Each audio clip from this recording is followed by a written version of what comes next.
Welcome to MCGG Rising Stars.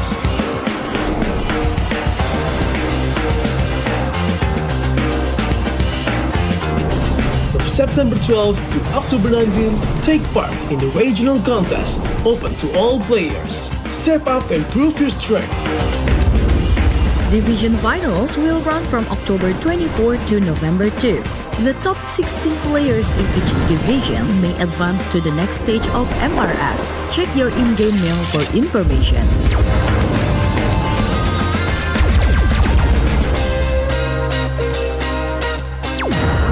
The S3 Finals group stage kicks off from November 8 to November 9. The top 6 players from each group will qualify for the S3 Finals semifinals. The semi-finals will be held on November 15. The highly anticipated Grand Final arrives on November 16. The champion will earn a direct qualifications for the first MCGG World Championship. The battle is on and the world is watching.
Welcome to MCGG Rising Stars.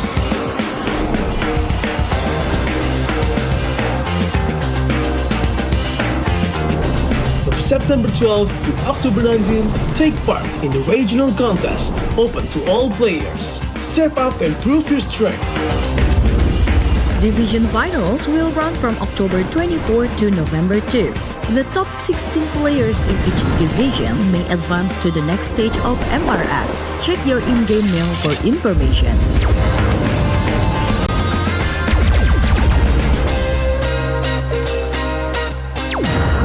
The S3 Finals group stage kicks off from November 8 to November 9. The top 6 players from each group will qualify for the S3 Finals semifinals. The semi-finals will be held on November 15. The highly anticipated Grand Final arrives on November 16. The champion will earn a direct qualifications for the first MCGG World Championship. The battle is on and the world is watching.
Welcome to MCGG Rising Stars.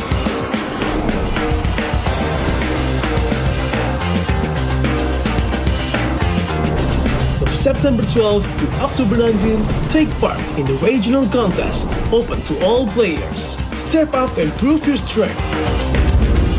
Division finals will run from October 24 to November 2. The top 16 players in each division may advance to the next stage of MRS. Check your in-game mail for information.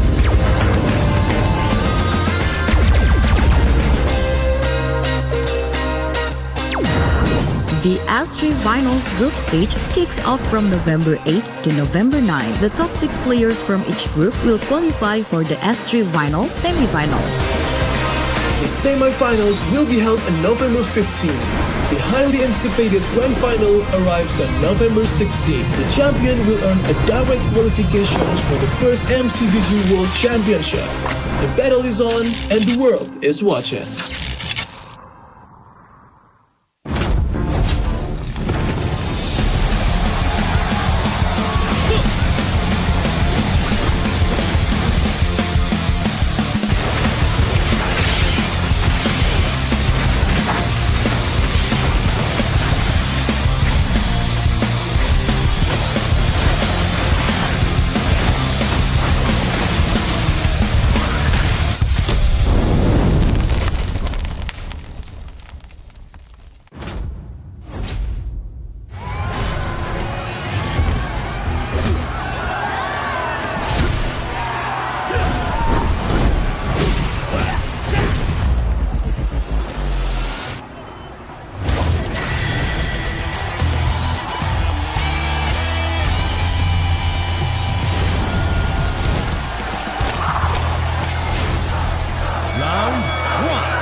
Welcome to MCGG Rising Stars.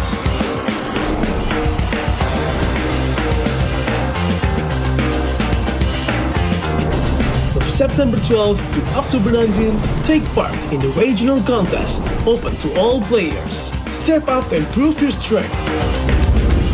Division finals will run from October 24 to November 2. The top 16 players in each division may advance to the next stage of MRS. Check your in-game mail for information.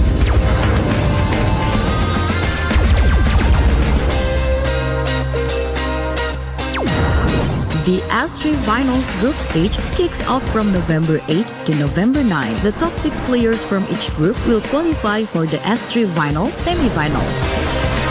The semi-finals will be held on November 15. The highly anticipated Grand Final arrives on November 16. The champion will earn a direct qualification for the first MCGG World Championship. The battle is on and the world is watching.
Welcome to MCGG Rising Stars.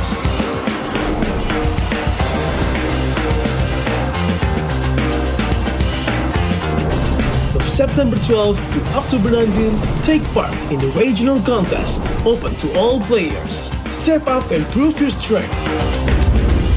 Division finals will run from October 24 to November 2. The top 16 players in each division may advance to the next stage of MRS. Check your in-game mail for information.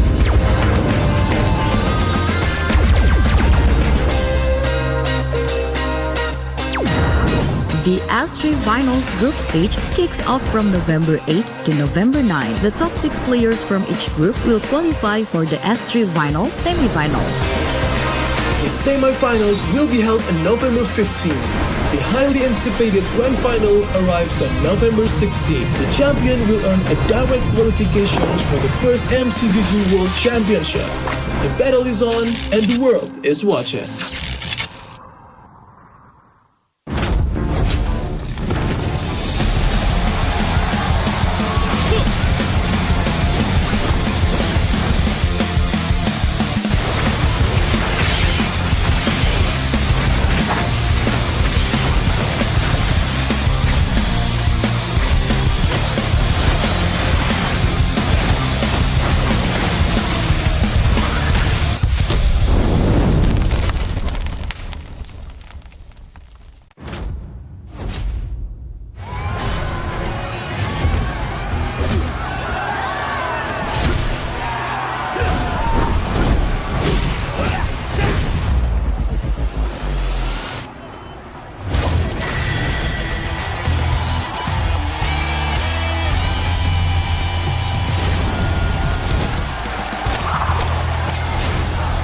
Round one.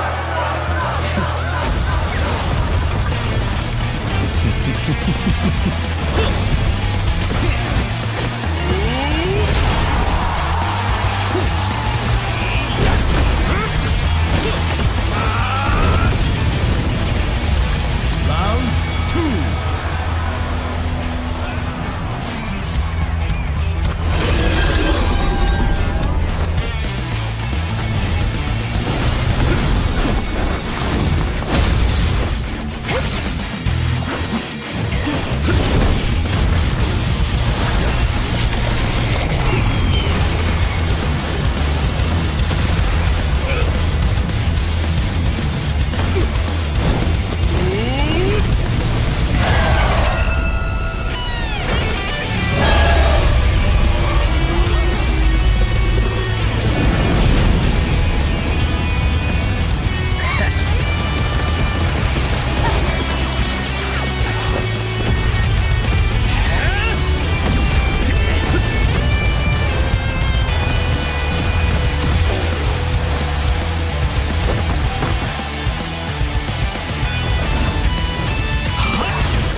Welcome to MCGG Rising Stars.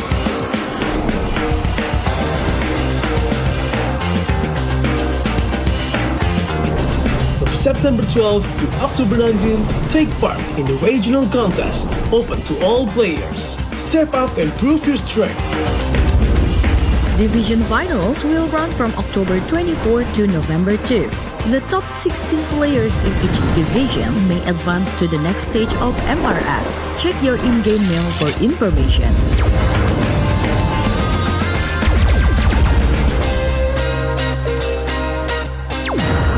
The S3 Finals group stage kicks off from November 8 to November 9. The top 6 players from each group will qualify for the S3 Finals semifinals. The semi-finals will be held on November 15. The highly anticipated Grand Final arrives on November 16. The champion will earn a direct qualifications for the first MCGG World Championship. The battle is on and the world is watching.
Welcome to MCDG Rising Stars.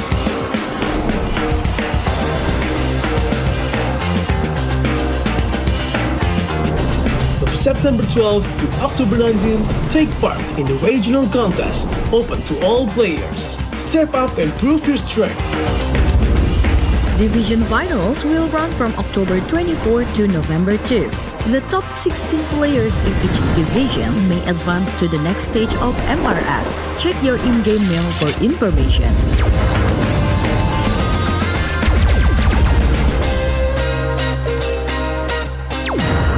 The S3 Finals group stage kicks off from November 8 to November 9. The top 6 players from each group will qualify for the S3 Finals semifinals. The semi-finals will be held on November 15. The highly anticipated Grand Final arrives on November 16. The champion will earn a direct qualifications for the first MCDG World Championship. The battle is on and the world is watching.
From community tournaments all around the world to a new international foundation for global MCGG esports, tonight we crown the champion of MCGG Rising Stars, a champion who will qualify for the first Go1 MCGG World Championship. Good evening, good afternoon, and good morning to everyone watching all around the globe, and welcome to the finale of MCGG Rising Stars Season 3. My name is Renmar Santa Cruz, and if you're wondering how we got here, well, it's been at the palm of your hand this entire time. I'm pretty sure you saw the notifications months ago about Rising Open. This is it. This is the finale from people all around the world playing in the comfort of their own homes or wherever they are, taking MCGG to wherever they go to now this stage for a potential qualification or for the chance to qualify for the Go1 MCGG World Championship. More info on that later on, but I hope you're all having a fantastic evening. Again, welcome to the Grand Finals. We're only going to be seeing one match this evening, but it's going to be potentially 5 epic games. And as I said earlier, you probably had questions, so here's the formats on the screen for you. So we had our group stage and 8-week qualifiers. 14 people qualified from all around the world, from the MCCT champion and runner-up as well. And then we got to the semifinals, which happened last night. 16 participants, there were 2 groups, 12 group stage winners, plus 4 people were invited as well. We're operating under the unique commander system, meaning the commander used in the previous round cannot be used again in the following rounds. That is the same thing for tonight for our 8 participants. The top 4 from Group A and Group B in the semifinals last night. We're going to be doing a checkpoint system, meaning the first player to reach 18 points and have a game win under their belt will be the first player to become the champion, will become the champion of MCGG Rising Stars Season 3. This is our point system. So remember what I said earlier. All you need is 18 points and 1 match win. We could be done after 2 games if the person who won game number 1 is the same person who won game number 2, because it's 9 points for first place, 7 for second, 6 for third, 5 for fourth, and it goes on until the 8th place only gets 1 point. But this is why potentially this could go all the way to 5 games. What if the first person in game number 1 who only got 8th place, only got 1 point, suddenly everything just aligned for them and it led to them becoming the champion after 5 games? That could happen tonight. This could be a very quick night. This could be a very long night, but I'm pretty sure it's gonna be an awesome night of Magic Chess Go action. This is the prize pool, 10,600 USD, and we are only going to be going up from here. This is the first time we're going to be having a big epic broadcast such as this under the English language for Magic Chess Go for MCGG Rising Stars, and the champion is going to be getting roughly half of this prize pool. Not exactly, but roughly half of it. And imagine you were just playing Magic Chess Go months ago. You signed up for Rising Open. You went in every Friday to Sunday night and said, you know what? I'm gonna try this out. I'm gonna give it a shot. And that's exactly what a majority of these players were thinking heading into this. And then next thing you know, here they are at the cusp of becoming announced as the champion. Who are our players? They are on your screen right now. You got Opu, Ken, Wisnu, and Fanli from Indonesia. You have Doinef from the Philippines. You have Japar from Malaysia, Wilusu from Myanmar, and Scan Dominic strongly representing the Latin America region as he is from Bolivia. So yes, there's still a lot of heavy Southeast Asian names across the board, but with Scan Dominic here representing Latin America, always one of the regions to look out for mobile esports, for Magic Chess Go esports. It's good to see that there is representation there. And those were beneath them, of course, the commanders that they are favored in playing. And if you're only watching tonight, then actually you missed out some pretty epic action from the semifinals yesterday. Expect a lot of commanders that play a little bit more towards economy, potentially even go card priorities such as Valir, as a lot of these players really heavily chase the power spikes at level 5s to 7, really making the most out of their economy. But this is going to be an epic night for us as we are already heading straight into the drafting phase.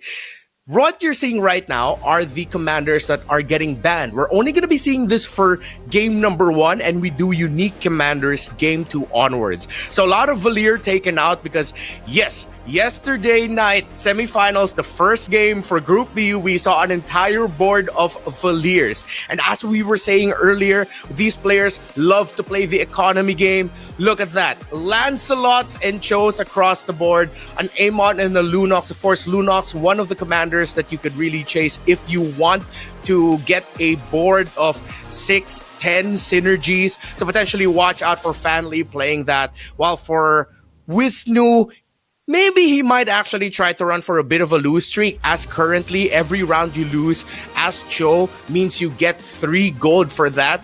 You can actually go very fast with it. I don't think he's going to be going into open fort right away. We shall see. But expect him to maybe just softly try to play for some early synergy. See if it's possible for him to take away some key pieces from the opponents. Remember, there is a shared hero pool amongst all of these players, and you have to watch out for that.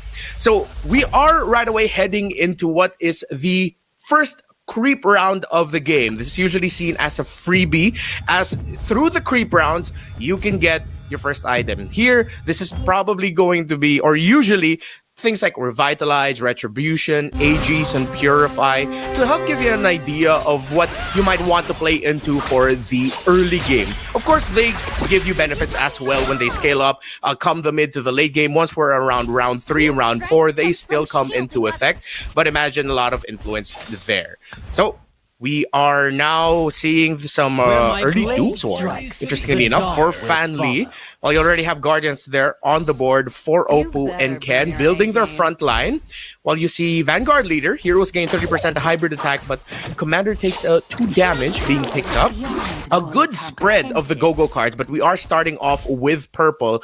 And it seems like the players are leaning a little bit more towards the equipment-centric Go-Go cards, meaning that if they can get some really good 3-star, 1-cost heroes, that would be great. If they could build through that, some 2-cost 3 stars would be great for them as well.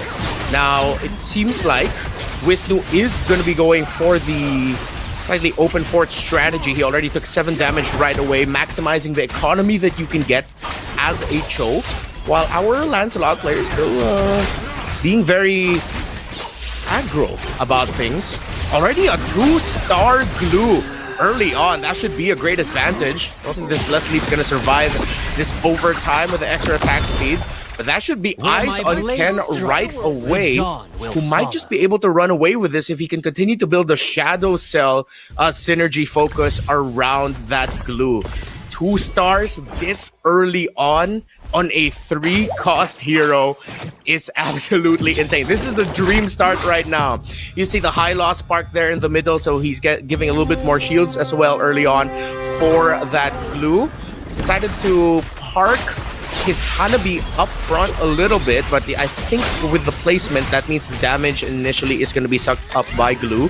He has Aegis on it as well. There's not going to be a lot of pieces on the board right now that can take down this glue fast enough, but it's with starts such as these, which is why we're actually seeing a lot of these players want to go for either mages or stargazers. Not a lot of marksmen were played or can be played successfully, as the burst that you can get from stargazers and mages especially, and if you can even get some synergy crystals for them so that you have a mage with stargazer, so strong magic attack, strong mana regen as well.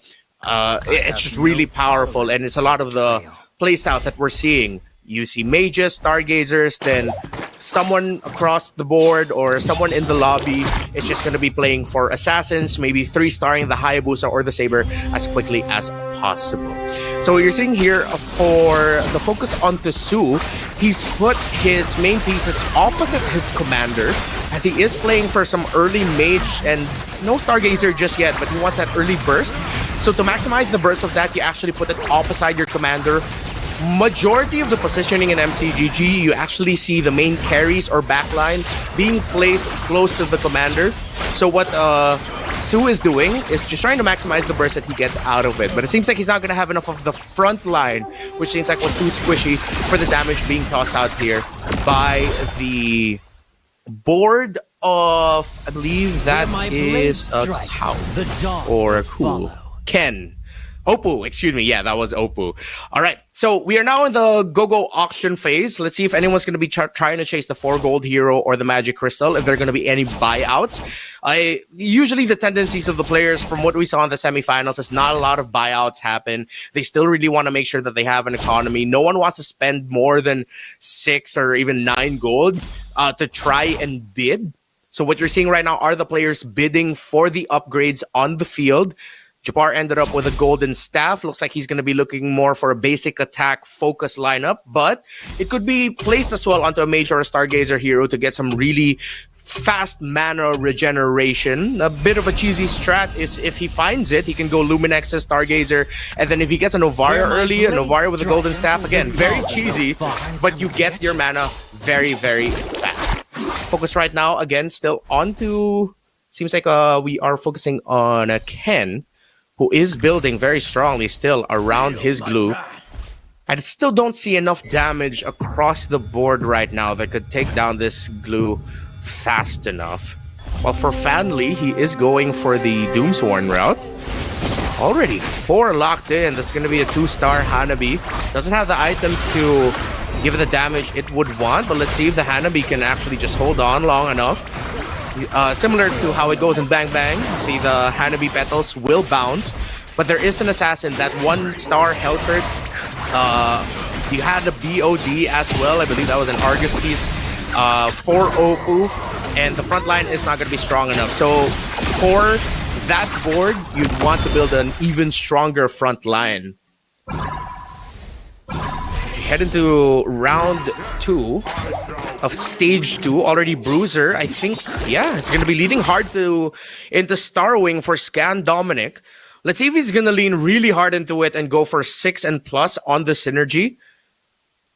4 is already generally enough if you're going to use Starwing as sort of like a support synergy. 4 would be great. But considering now that he has a Belleric, I think he's going to be going for Shadow Cell and Starwing, as there is a lot of interplay between these two. Watch out for him later to pick up a Baksha.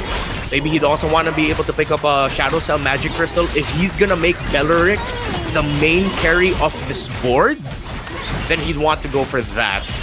Seems like, let's see, the Belleric might not just be enough. The CC has a Golden Staff and a Haas Claw. It's going to be difficult to take that down. Japar is going to take that, so he's not going to be going for the Burst Mage route just yet. Burst Magic attack. He's playing through the Luminexus comfortably so, and it's going well so far for him.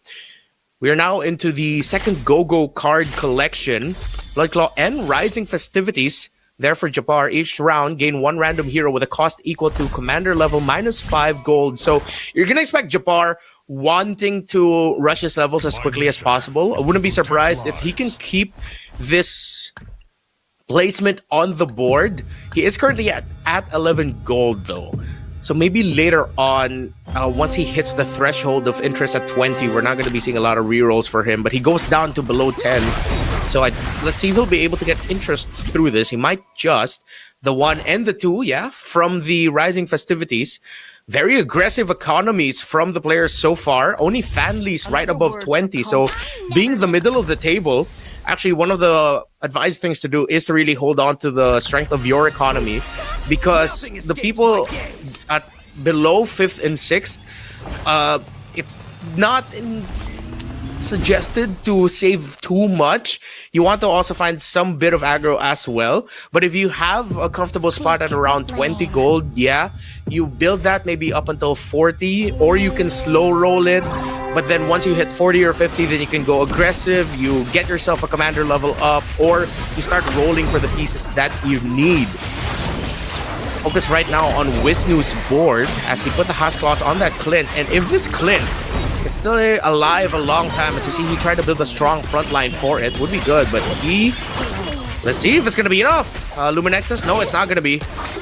Very strong front line. The Hanabi on the other side, even though it is only still a 1-star Hanabi, does have the Golden Staff, the Haas Claws, and Demon Hunter Sword with it already. So it's going to be more than enough damage to take it out. Japar and Oppo leading this. Oppo, of course, his streak fueled by the fact that his glue is... He got that way too early. But great stuff for him. Meanwhile, here for Doin F, the lone representative from the Philippines. Ooh, okay. So he has 3 hero copies available for him.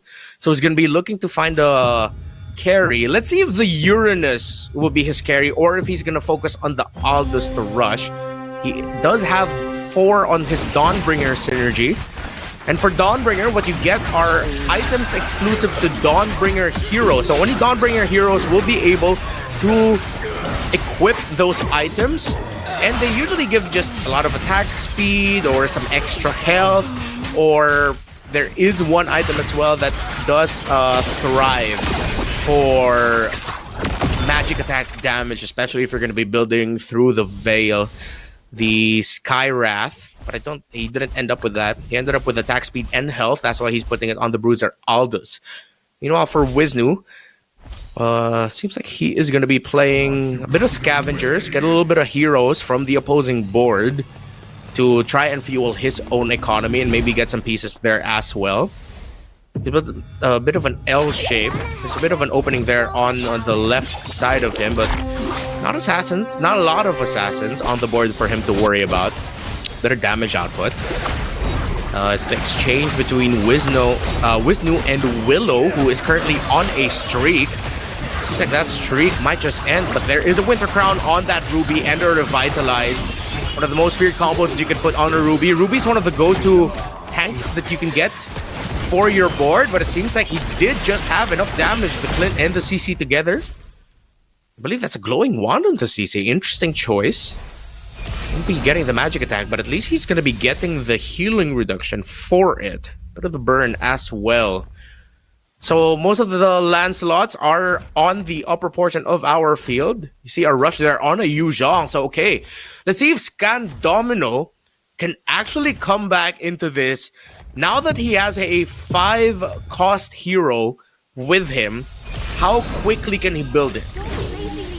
I bet he has around maybe a round or 2 to survive. At 32, yeah, he has 2 rounds. Doin F, 2 as well. Scan maybe 3 depending if he can hold on long enough. Yeah. Ken still on that hot streak. Oppo lost his streak just now. So just as we expected earlier, because of that early glue and you already having a clear idea of how you would want to build for that, be a great way to just find a solid idea. But at this point, Ken has already sowed that glue and he's leaning towards a bit of Doomsworn, building through the Hanzo. Now for the board of Doin F. Can he actually hold on here? That Iksha still being able to freely hit, but with an Immortality on that Tigreal and Aegis as well, the damage might not be enough. Can this Tigreal and the Veil do it for Doin F? He will need to win this round if he wants to survive just a little bit longer, and the stun from the implosion actually helps him survive, and Oppo gets taken out. This could be a comeback angle for Doin F. Didn't keep that Yu Zhong. He decided to use it for economy to sell. Bit of a spread. Let's see if he'll turn his attention towards Metro Zero later. So he moved his Aldous back, as that is going to be his main carry for now. Up until maybe, let's see if he'll be able to find a swerve later on. He does have an enchanted talisman on the Nana and 2 mages. So we might see a shift later for him. Let's see if he can hold on here against Wisnu's board. Lots of burst damage dished out right away from the early burst coming out from that Veil and Nana. But the Angela now aiming straight for the back line, and I think Doin F is not going to survive this one. That Saber, a 4-cost 2-star at this point with a Winter Crown and a Haas-Claws is going to be too much for Doin F's board. And now he is most definitely in the red. There's an Angela as well there to supplement it. So clearly Wisdom's going to be playing around that Saber. Let's see if he's going to be rushing it to level 5. While on the board here of Oppo, just got a big win over Willow. So you have Willow, Scan, and Doin F in the lower portion here. As we now go to the third go-go card phase. We did get gold for here. The more the merrier. This one gets locked in for Japar, Ken, and Scan Dominic. Last resort. Okay, along with the Book of War. So for Wisnu, who is at like 4, that could be a massive spike for him. You see his economy going down quick. He's doing a lot of rerolls. He did get last resort as well. So this could be a massive swing for him. 3-star, 2 gold, 3 pieces of equipment. He has the economy to buy once he gets past 40. Let's see if he'll go for the XP or for the equipment. Maybe at this point the equipment would be good, but he goes for the EXP instead. Get some more bodies on the board to build. We continue to see the story of Doinef, of whether or not he's going to be the first one out of here. Still, compared to the quality of the other boards, this could be tough. See what items he decided to lock in, where it's going to be going to. I think an Oracle would be okay to build the front line. But no, he decided to swerve as he already has a 2-star Novaria.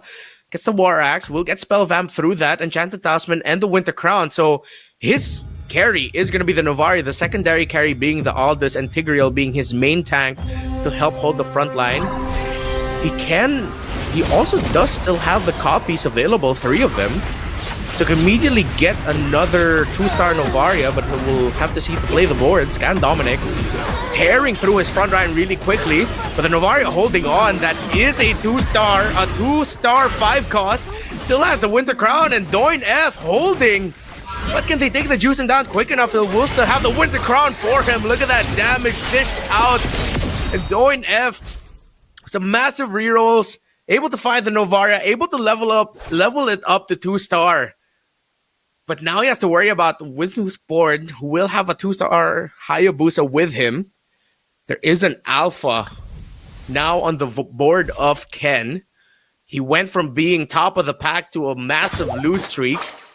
He decides to split it up to avoid all of the AoE damage across the board. There's a lot of Luminexes in this lobby, so he's trying to increase his chances. 1 Luminexes, 2. Oh, mainly 2 Luminexus players right now in Fanly and Scan Dominic. However, there is a lot to focus, as we expected, towards mages, some stargazers. But we are seeing a good amount of marksmen on the field right now for Ken, Japar, and Scan. But Oppo is still the man to beat. Scan Dominic, though, let's see. Very tight race at the bottom of the barrel here, but I don't think he's going to be able to survive this. Too much damage. And Scan Dominic survives. He goes down to 1. He has 1 more round, 1 more chance to try and hold on and survive even longer. Doin F going down. It's going to hurt your chances a lot. You're really going to have to expect a crawl if you finish at 1. Wisnu gets taken down by that Harley. What's the truth? Enchanted Talisman and Immortality. There's no backing out now. Meanwhile, we look at a board that seems to be a good spread because of the Novarius available. Now there's the Yuzhong of Scan Dominic. War Axe, Dominus Eyes, and Revitalize. He'll be able to get into the Black Dragon form quickly. Good spell Vamp through the War Axe. And with a Revitalize on it as well. Bit of survivability. While we also saw a Kalea in his board. Positional change here. Putting the mages in the center, and the Tigreal's really going to be taking the most of the damage in that board. 4 Claude's Theft Devices, so good item spread for him. Metro Zero online as well, but it's only going to be 6. Lots of damage. That is what you could say about Scan Dominic's board. Lots of damage. From taking 17, going down to 1. He's able to take down Oppo, who is currently the lobby leader at 62 health. Don't count out Scan Dominic, the lone representative of Latin America, out just yet. Might just be able to make a comeback, but Willow Su will go down as first one out. He will end this round with 1 point at 8th. Next, Fate Box round. Capacity there for Scan, so he's going to be going up to 10 for his board. He did really want to go for that. Now, majority of these players locking in for items, but Oppo going for the Angela. An angle for him to get a 2-star Angela right away. 2-star Kalea here as well. There is a 2-star Angela there. Watch out for that. Angela, usually one of the biggest game changers you can get. because of the shield that she can provide, the healing, and just the raw damage. You get the carries here spread out. You have Moskov on one end, Juicen on the other. Scan Dominic cannot afford to put them together. Seems like you have two tank/damage dealers, more bruiser focus for him. The Clay and the Yu Zhang will try to save him. While for Doin F, 20 stacks already on that Skywrath Spear. Let's see if this Novari can hold on long enough. He actually turned it into a Dawnbringer through the Magic Crystal, so that's great. See the Doin F can actually hold on here. We're looking right now at the lobby of Scan Dominic. That Novaria trying to hold that Yu Zhang, still too much damage. Being dished out by Scan Dominic from 1 HP. He has a dream, but that is going to be a takedown. That's a kill. Doin F gets taken out. There's going to be another one there as well. The sick animations you get with these commanders, of course. That's going to be a kill for the show. Scan Dominic was not able to hold on as we have a 3-star Saber on the board in the lobby. Mama told me That is going to be one of the biggest threats right now. It does have the Winter Crown Sea Halberd and Hasclaws as well. So it seems like Wisnu might be favored, but Fan Li is in a streak. On his board is the 2-star Angela. Chanted Talisman did end up with a Stargazer, as we expected. Luminex's Stargazer and Mage roll. Very strong combination. Then has the Exorcist, a bit of Bruiser as well. The Yu Zhang's not going to be able to hold long enough, but let's see. His main front is really the Kalea, but the question is, it's just damage. We look at the board of Jabbar, massive knockups, good readjustment there, but that might just be delaying the inevitable, because look at the damage output coming out of Jabbar's board. That Irithel is more than healthy, but the dive, and suddenly they get wiped out, and Jabbar will get taken out. Was not able to get access to the back line as all of the dragons on the board took damage, or took the damage for him. Opal will get taken out. Wisnu, that Saber is the problem. And the question is, can it be stopped? Can a player in the lobby right now find the answers to make sure that it gets taken out? The highest economy on the board is actually Fan Li at 19. So we look at the hero library. Angela hotly contested, Novaria, and the Yu Zhang as well. Meanwhile, for the 4 cost, not a lot of Sabers left on the board. Only 2 left in the pool. 3 only for the Hayabusa as well, and the Nana. Nana, of course, one of the highest damage dealing 4 costs that you can get in the game. Unless someone finds a miraculous answer, Wisnu might just be able to take it away. Massive swing that he was able to get last resort. That really launched him forward. He has a Mincetar at 2 stars as well. Raw damage playing through Starwing. The board nearest to that, in terms of playstyle, seems to be Opus board, playing through Starwing as well, while Fan Li maybe just going for the Luminex's Mage main. But Ken now already has 8 on his Metro Zero, meaning he will get that damage reduction as well. That's 5% damage reduction. But with all of the damage on the board, is it actually going to be enough? Ken gets a 3-star Irithel. War Axe, Sea Halberd, Hasclaws. Is it going to be enough? The Black Dragon form taking a lot of the damage. Saber goes in. Is this Irithel gonna survive it? No, it will not. And the board of Opu, too strong in damage, but Ken still alive here with just 6. The Saber trying to survive here. Winter Crown has already been popped. The Angela, it seems like, was the answer. Fan Li's board. More than enough to take it down. So an extra 2-star 5 cost added to the board of Wisnu. Harley and Mr. with him as well. His secondary carry has been shifted to the Harley, as it was the Nana earlier. But as we look at Ken's board, my goodness, his frontline just isn't cutting it. He is not getting enough strong frontline pieces. Yeah, you have the Bruisers. You do have the Alpha there. That is a 5 cost 2-star with AGs. The the problem is, despite all the damage he has, it's just not enough. Not enough damage just yet. Low economies across the board for all these players. They're just playing it out to see if they can get their pieces. He will get the knockups in there for him. Is he actually going to be able to survive this? The Harley, we're waiting to see if the Harley can actually get his mana up. The Saber is still standing. Winter Crown already gets popped. The Iritha still healthy. The Harley not enough. And that's Scan taking down Wisnu, but he only goes down to 4. Opal goes down to 20. As Fanly might actually run away with this. But this is going to be a massive fight for second and third place. Opal, Ken, and Wisnu all so close. Lots of 3 stars across the board. Even though Wisnu is up there, Fanly still on that hot streak. He's playing through double Novarias. Both ends of the board is going to be covered by the Luminexus, so all of that damage is going to be shared. No wonder he was able to launch himself up to the top spot. He started this off with Book of War and Fast Promotion, and with the Last Resort, the answer, it's Wisnu versus Opal.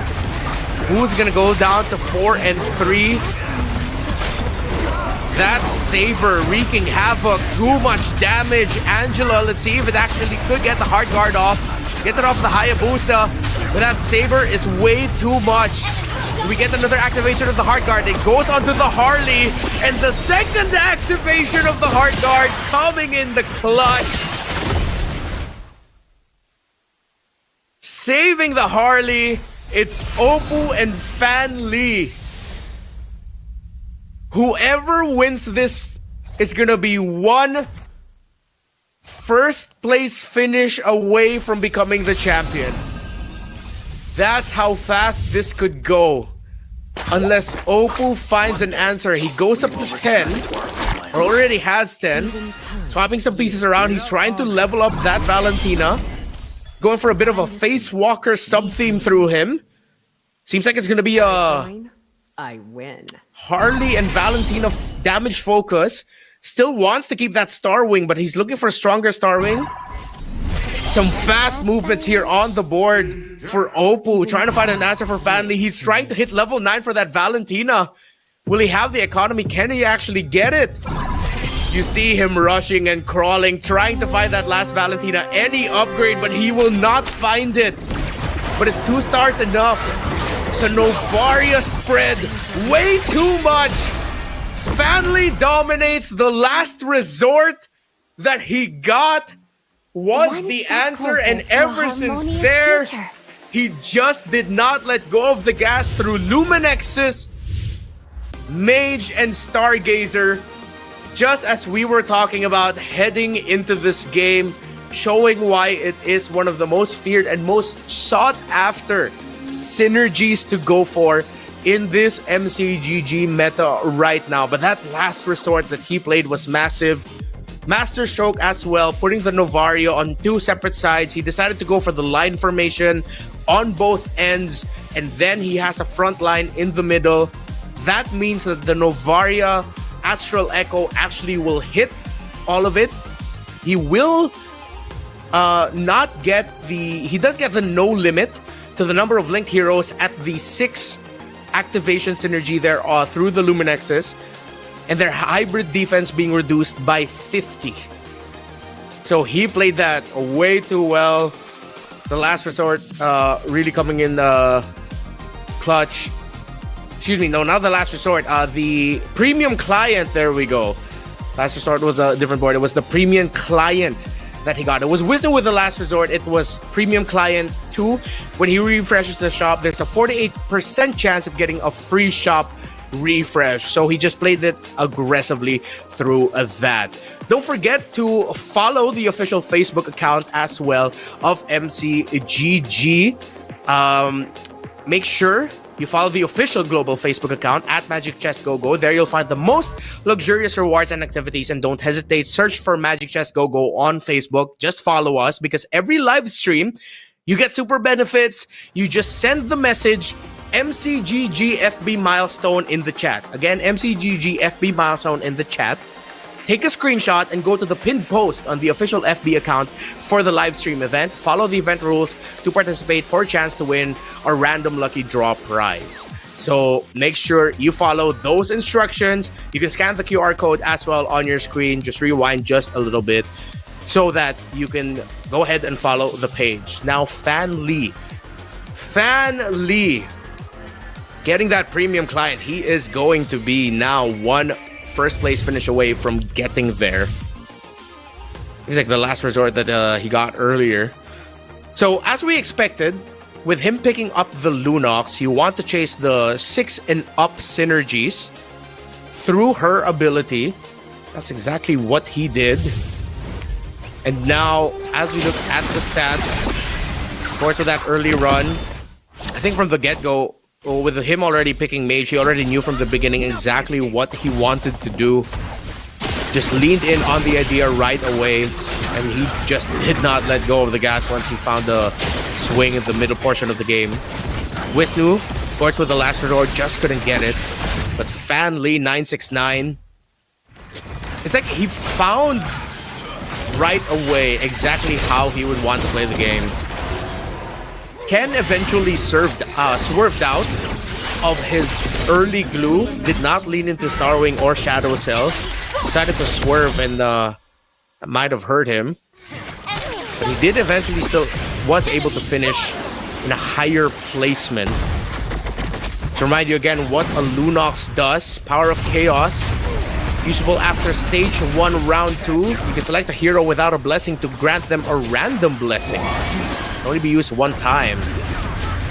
Very strong if you really want to chase the multiple synergies. Of course, that blessing, you add an extra count onto the synergy of the hero that you targeted at.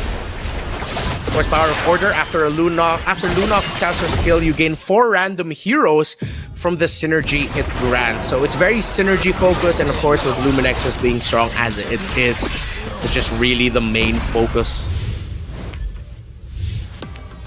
Great play there by Fan Lee on the Lunox, but now he's not going to be able to use that. Remember, we are playing through the unique commander system, meaning that once you've played that commander, you cannot use it anymore for the remainder of this series. They're going to have to swerve out. But it seems like the play style of Fan Lee, as we look into the post-game stats, we just want to lean into it heavily. You see Fan Lee there on top of Japar. Was able to get the first place finish. Very close second was Oppo, but the board that Fan Lee built was just way too strong. Oppo decided to lean more towards lots and lots of magic damage and mana regen, but of course with the damage spread that Fan Lee had, leaning towards 6 on the Luminexus, the hybrid defense it reduces, even though he didn't build a traditional frontline around Guardians and Dauntless, that's completely fine because he had the firepower to just burst everyone once it goes down. And remember, at the start of the round, Novari uses her ability right away. And then you have it load up for the Star Shatter once she uses up her mana. But as we were explaining earlier, before the series started, lots of these players really go for wide synergies if they can. Of course, Metro Zero, still very dependable. Safe finisher for Scan Dominic. Again, for Scan Dominic, he almost became the first guy out of this game. But he was still able to make a comeback through it. He was able to get some key upgrades, especially on his Yu Zhong as his main carry, and the 4 Claude's theft devices that he had, instantly giving items as well, made sure that he still secured 3 points. But Fan Lee is the leader at 9. Again, all he needs to do, if he wins the second round or wins any other round at first place, that's it. He's the champion. While, of course, Oppo there at 7th. Very tight race, especially there near the end. A lot of questions actually as to who could have potentially been the first one out and first one eliminated, and somehow Scan Dominic was able to stick around and was able to finish a 6th while Doinef, just even though he was able to hold on, he's not able to get the ball rolling, similar to Willow, just hovering around the center of the pack for a good amount of the stage, but just was not able to get it. So we all know that this is a very important night, the pinnacle night for MCGG esports fans there. But aside from the crowning Rising Stars Season 3 champion moment that we'll have later at the end of the day, we have an even equally important announcement to make, as MCGG is going to be stepping onto a broader international stage. On December 12th, Magic Chess Go-Go will shine as an official demonstration match, at the 33rd Southeast Asian Game. It's going to be an official demonstration match at the 33rd Southeast Asian Games. This is the highest profile comprehensive esports events in Southeast Asia. Going to be hosted in Thailand. And it's going to be a battle of nation pride, because you have 4 teams from Indonesia, Philippines, Malaysia, and Thailand, all sending 2 cream of the crop top representatives each to compete on this massive stage, fighting for the honor of their nations. Stay tuned for that match on the world stage and mark your calendars for December 12th and join us in witnessing this milestone moment together. Again, that's Indonesia, Philippines, Malaysia, and Thailand sending 2 representatives each for a demonstration match at the 33rd Southeast Asian Games. So just when you thought it was just going to be bang bang from our end, we also got go to show, and that's going to be great. That could mean, what if down the line we're going to have national team representatives for Magic Chess Go-Go as MLBB. We all know the scene there. This is that launching pad. So not only are you going to be playing for yourself, but what if down the line you and another representative of your country can represent your entire nation, performing and playing Magic Chess Go-Go on such a massive stage, win gold medals with it. It's been an exciting series so far, as we are going to be heading into the picks soon. Got a glimpse already, of course. Remember the commanders that were already picked up by the players previously. Now we have a Popol and Koopa on the field. Paquito has launched himself up alongside Valir as one of the really top commanders that you can go for. Gushan gets locked in here by Ken. Karina. So a bit of combat focus here. Nana. So I think you could expect Oppo to go for the loss on the first creep round right away, so that he can trigger the Nana effect. But Fan Li is going for blood. The fact that you pick Angelo right now after winning game number 1, he's looking to just build a carry. He will find the carry, supplement that, and then he might just run away with it if the lobby is not careful. The support that it brings to the table. The pick's already locked in. Japar going for Cho. Let's see if he'll go for a bit of a lost chain to benefit his economy. You gotta focus on the champion here. Or at least the almost champion, if he can go across the line.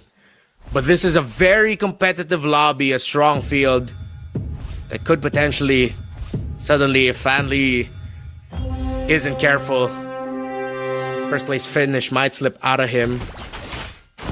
Focus on this Angela. He can select an allied hero to protect, increasing their mana regen to 180% and granting a shield equal to 20% of max HP, and it grants additional protection to the hero with the highest power, while the protection prioritizes heroes with mana. While for Willow, one of the more interesting commanders actually in the game, Popol and Koopa. The Popol and Koopa actually can drop a trap, and you can move this trap. It will be generated, or at least in the preparation stage, will be generated on your side of the battlefield. When an enemy hero steps into the trap, you obtain a 1-star version, limited to 1 time per round, and you can generate 1 extra copy trap starting from stage 3, round 1. So this could be one of the more surprising outcomes later on is once Willow has a good understanding of the rest of the lobby, he's gonna be looking at everyone's boards just to find a really good placement for that trap so that he could get the copy.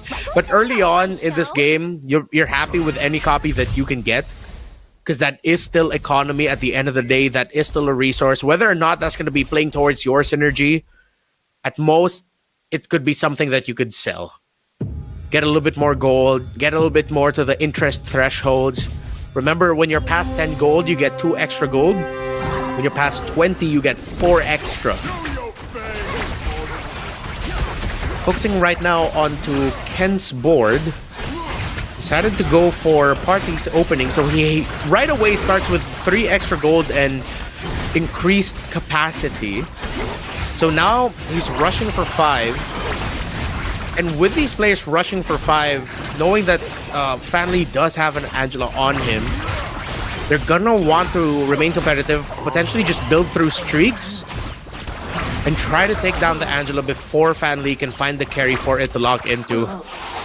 Hanabis trading Hanabis, and it's the 2-star that actually gets taken down there. Doin F takes an L. See if he'll be able to make a comeback through it, through Paquito.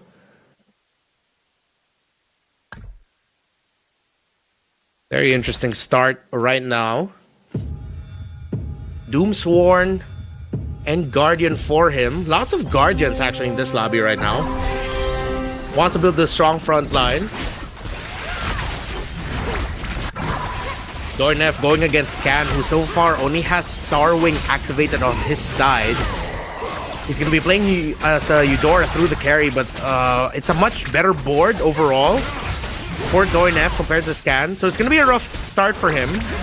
He did get novel equipment. That's why he actually got to get all those pieces on that Eudora. He obtained 2 pieces of random enhanced equipment, the enhanced versions of it, so it's not just normal items.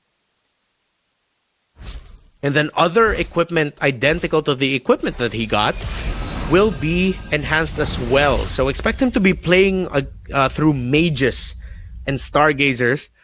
Might see him go for Shadow Cell and use Eudora as an early carry. Scan Dominic. He realized that his front line is a weakness, so going for the anti-caress right away. But he gets outbid. And let's see if he'll try to spend more. Ken really wants that 4 gold or the extra heroes that you could get early. Scan having a tough time choosing. They're gonna go for a last minute bid. He just tough. Picks up the Berserker's Fury, so he has a little bit more damage on a physical hero. Can play for crit if ever he does get it, but again, the fact that he's playing Starwing and then he did get the Enchanted Talisman, and versions of those will get upgraded. But he doesn't have to lean into it too hard. He can have 2 carries.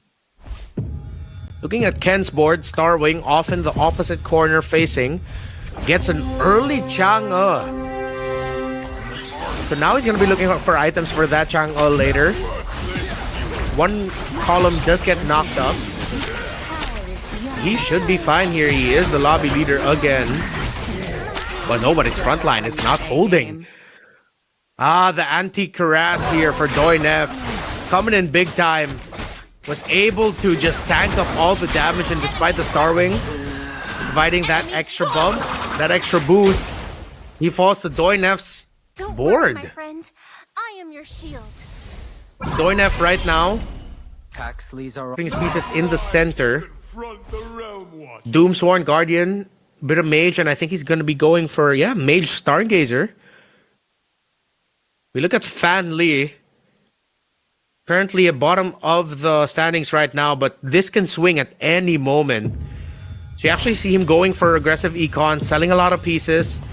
I think he's going to be playing through Doom's Dawnbringer.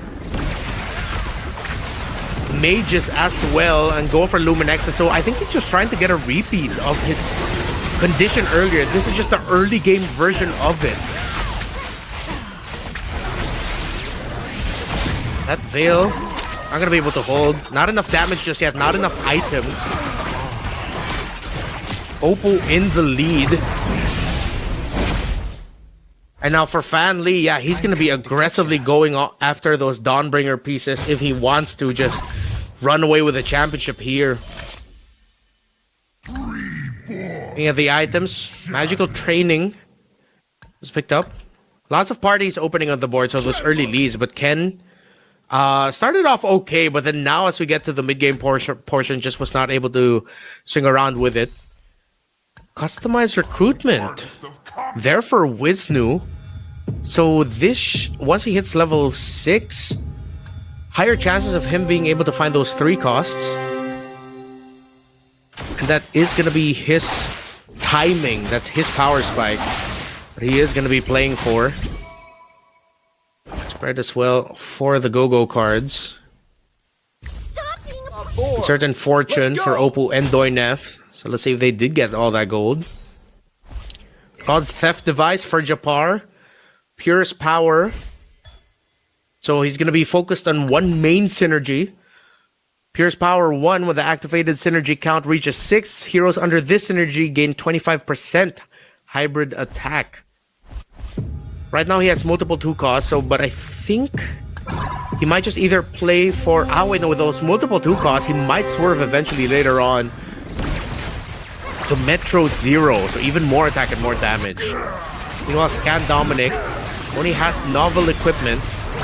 He's holding on for his selection for his second go-go card because he's waiting to see what else he can get. He might even just drag out the choice because remember, Valir will get a second choice of the go-go card, but he's holding on to that. And he's going to be utilizing that as a power spike. There are 3 Dawnbringers at 4 synergy counts. So Dawnbringer is going to be the main chase I am the only judge of for the board and for this lobby. on the way. Willow Su and his Popple and Koopa. Relatively okay economy. Middle of the table. He has to be looking for win streaks. He just got his win streak snapped though. But at this point, I mean, he does get the economy, but if you're in the middle of the table, you want to avoid going win-loss, win-loss. You either go for a lose streak or a win streak, so you still get the benefits here or there. Remember, lose streaks and win streaks do get interest benefits as well. Sort of like a catch-up mechanic for those of the lower end, while for on the upper end of the win streak, can just continue to build their dominance while Oppo definitely building there through that Nana. Going well so far for him. Just otherworldly. Leaning towards Doomsworn. Mission underway. Scanning the area. And allied heroes with a magical training too also get 50% magic attack. And each hero permanently gains an extra 1% for every enemy hero they personally kill. The fact that he's going with a win streak here means that Oppo might really just not let go of this already. He is going to be the lobby leader for a while. Meanwhile, as we look at Wisnu, he got Surprise Splash as his start, and he was the one that went for customized recruitment. 3 stars on that Alucard, but no, it's eating up all the damage coming out from that Chang'e. He is holding on through the Dominance Ice and the War Axe, and of course the Magic Blades given to him by the Karina. The carry falls down, the Chang'e needs to hold, Revitalize already been used, and Ken still runs away with it. Wisnu not able to hold. Remember, for Karina, you get Shadow Twin Blades. That's an equipment you're going to equip to your hero. And when an enemy hero adjacent to the carrier has below 18%, it is an execute coming out of Karina. And after Karina executes the target, the carrier of the Shadow Twin Blades gains 2% extra damage up to 36% there. On my freak. Enemy ahead. 12 o'clock. So he's still leaning. Oh, gonna be a tough board to climb through this. He's mainly playing really just for Weapons Master. Of course, there is some life steal that you get for it. So he's gonna be trying to survive mainly through the raw brute force power of Weapons Master. For the board here of Fanli. Now going on a hot streak, and that is a warning sign for the lobby. Let's see if Ken can stop the streak against this 3-star Veil paired up with a Juicin. It's Luminexus and Dawnbringer. He's trying to run it back, and it's way too much damage. There is 14 stacks on the Skywrath Spear. That's true damage being dealt by it. And with those 14 stacks, that just means that's more lightning bolts coming out, more damage coming out. Look here at Doinef, still playing through that Tigreal. Still very healthy though, but could not stop the run of Opal. So the two lobby leaders right now in terms of the streaks, in terms of the damage output, you have Fanli trying to run it back through Burst. Again, we talked about it earlier. Basic attack versus just sheer burst. A constant stream of attacks coming out of Opal against the burst that's going to be coming out of Fanli's Mage and Stargazer and Luminex's Focus. We look at Willow Su, who is in the lower portion of the lobby. Scan Dominic already went for the Commander's Shield as his go-go card, so that means he will have just an extra bit more chance to survive. This Chang'e, can it do it? Can it live long enough? And the answer is yes. Ken will take out the shield.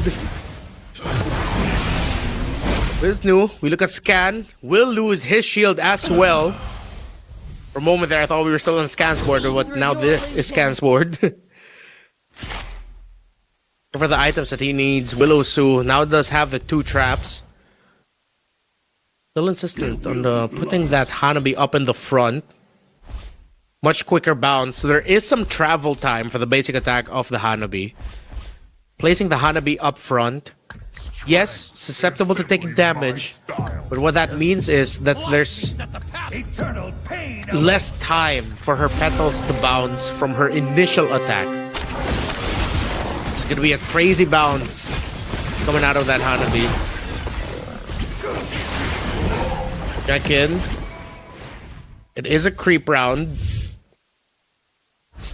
So everyone already has their go-go cards. Opal decided to go for Forbidden Power. Lots of damage going to be coming out. His last row will lose 10% of their max HP, but will gain a 30% damage increase. Now he has Metro 09 as well. If that doesn't scream lobby leader, I don't know what does, because he might just run away with it. You actually see the lobby shifting to Metro 0 across the board. Willow, Wisnu, Japar, Ken, and Opal have all just gone for Metro 0. 8 cost or 8 synergy activation for Opal, Ken, Japar, and Willow. We look at Willow. Is the damage and the damage reduction enough? His main carry holding on. Winter Crown popped up. And someone just got taken out. Cho gets a kill. And that is Wisnu out of this stage. While Fan Li is still in a streak. And Opal just ended his. This is what we were talking about. The lobby now is looking to see if Fan Li can hold on to this lead. He has 2 3 stars.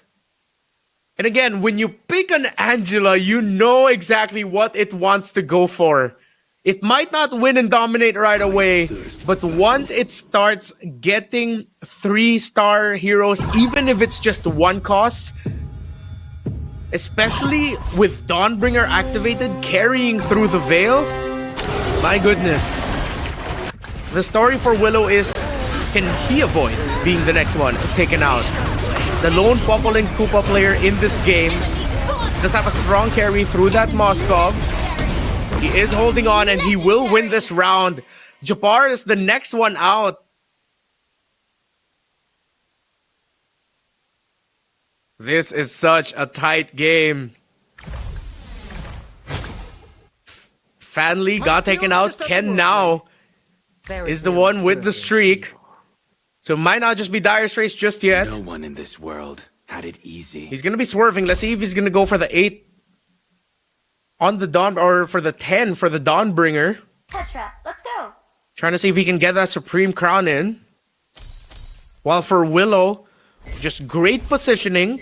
He got Solid Alliance too as his last go-go card. So for every 1 activated synergy, allies gain 4% hybrid attack. So he does have the firepower, but the question is, can his front line hold? Those traps placed in the middle right in front of 2 damage dealers, because they will get jumped on. The traps will get activated. He will get a copy of the Yuzong. Great trap placement, but can that Moskov hold on? It is! And Willow gets to take down Oppo. Fanli gets taken out again. Ken gets taken down, and Willow might actually just come in with the steal. Great trap placements with the Popol and Koopa. Already has 2 stars on that 5-cost Moskov. And this could be a massive turnaround. A huge comeback for the lone representative of Myanmar. He picked up Guardian Helmet. Now he can build up his frontline a little bit more, or even put it into one of his carries so that his carries can survive longer. Now look at the board of Doinef. Finished at the bottom, or near the bottom of the standings earlier. I believe he did finish last. That was Willow with 1. Doinef finished 7th earlier, excuse me. Let's see if we can hold on here with this Paquito. Just realized we weren't able to talk about the Paquito just yet. Exactly what he brings to the table. It's extra items that he can get. More equipment through specific rounds. Round 4-1, he gains extra items that can be used on 5 gold heroes. And he can use them to get a 1-star version times 2. Doin F will get absolutely melted down as Willow Su is solidifying himself as the potential comeback king of this round. Could be massive for him. Scan now also in the streak. The lone representatives of Bolivia and Latam and Myanmar, in the case of Willow Su, now are both in the streak. So the 2 lowest HP members of this lobby right now, of this game number 2, are the guys with the streaks and could potentially even be the ones to win it. Yuzong's getting locked in. The Harley now secured by Fan Li. So he's going for a sub-theme of Face Walkers. He has 4 of them. So he might end up with a lobby that's, or with pieces that are hard to catch. And he did get the Supreme Crown now on the Veil. If Fan Li wins this fast, this could be a GG for the lobby. But let's see. Double Astral Echo gets tossed out. That Veil will get taken down, but he does get the Skywrath activated very quickly. Look at the damage coming out of the Valentina. Immortality Pop will not have enough mana, and Fan Li gets taken out. First place in the previous game will not be able to finish it off here. As now Willow, Scan, Doinef, Oppo, and Ken are still alive. Very tight race yet again. Similar to the exciting finish of game number 1, this could be another exciting finish for game number 2. This could be the final creep round. Most likely is the final creep round. No more Yuzongs on the board. X-Borg sought after. Arlie still available, but Novarias are running out. We have a few Novarias on the board. Getting contested. There's a creep round. Willow Su still holding on very strongly.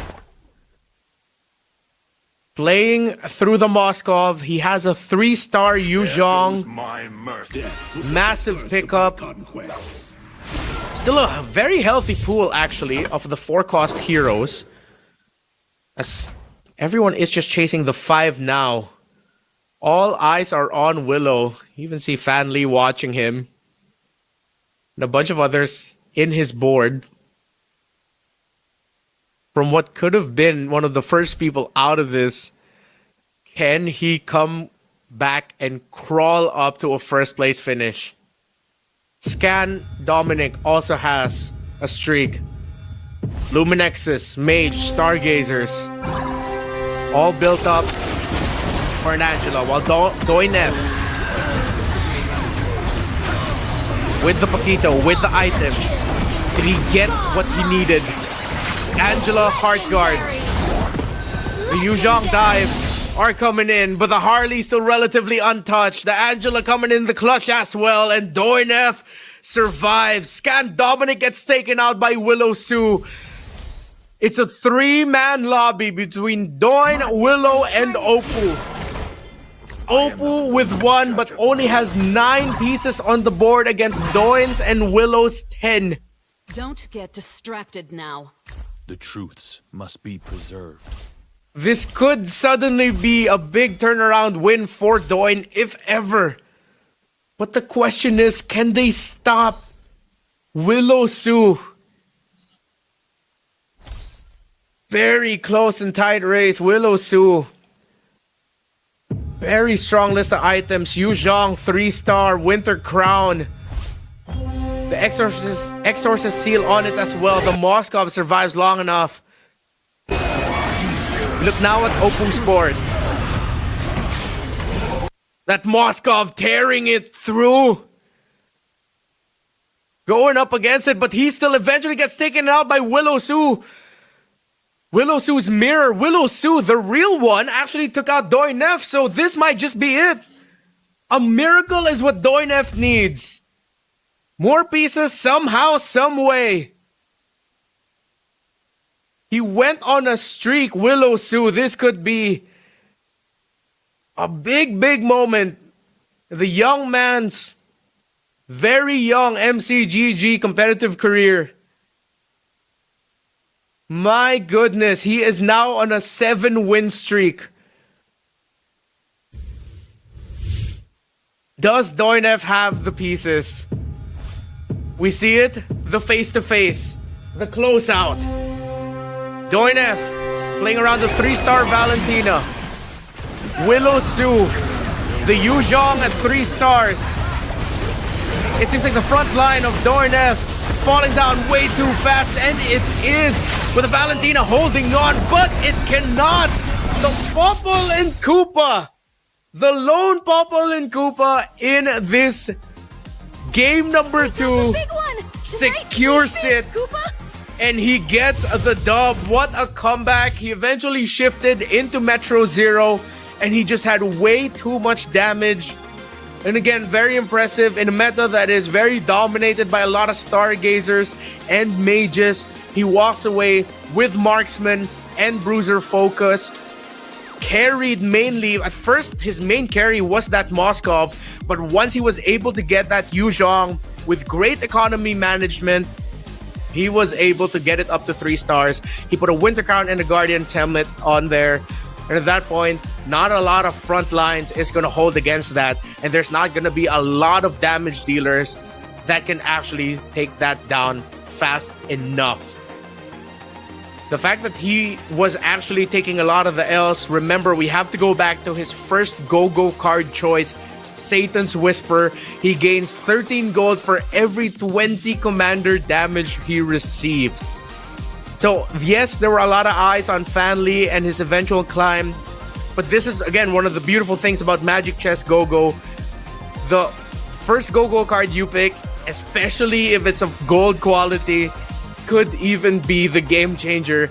And I believe it was Willow Sue who was able to make the most out of the damage he was receiving, because he was receiving gold as well. That he played for very secure synergies.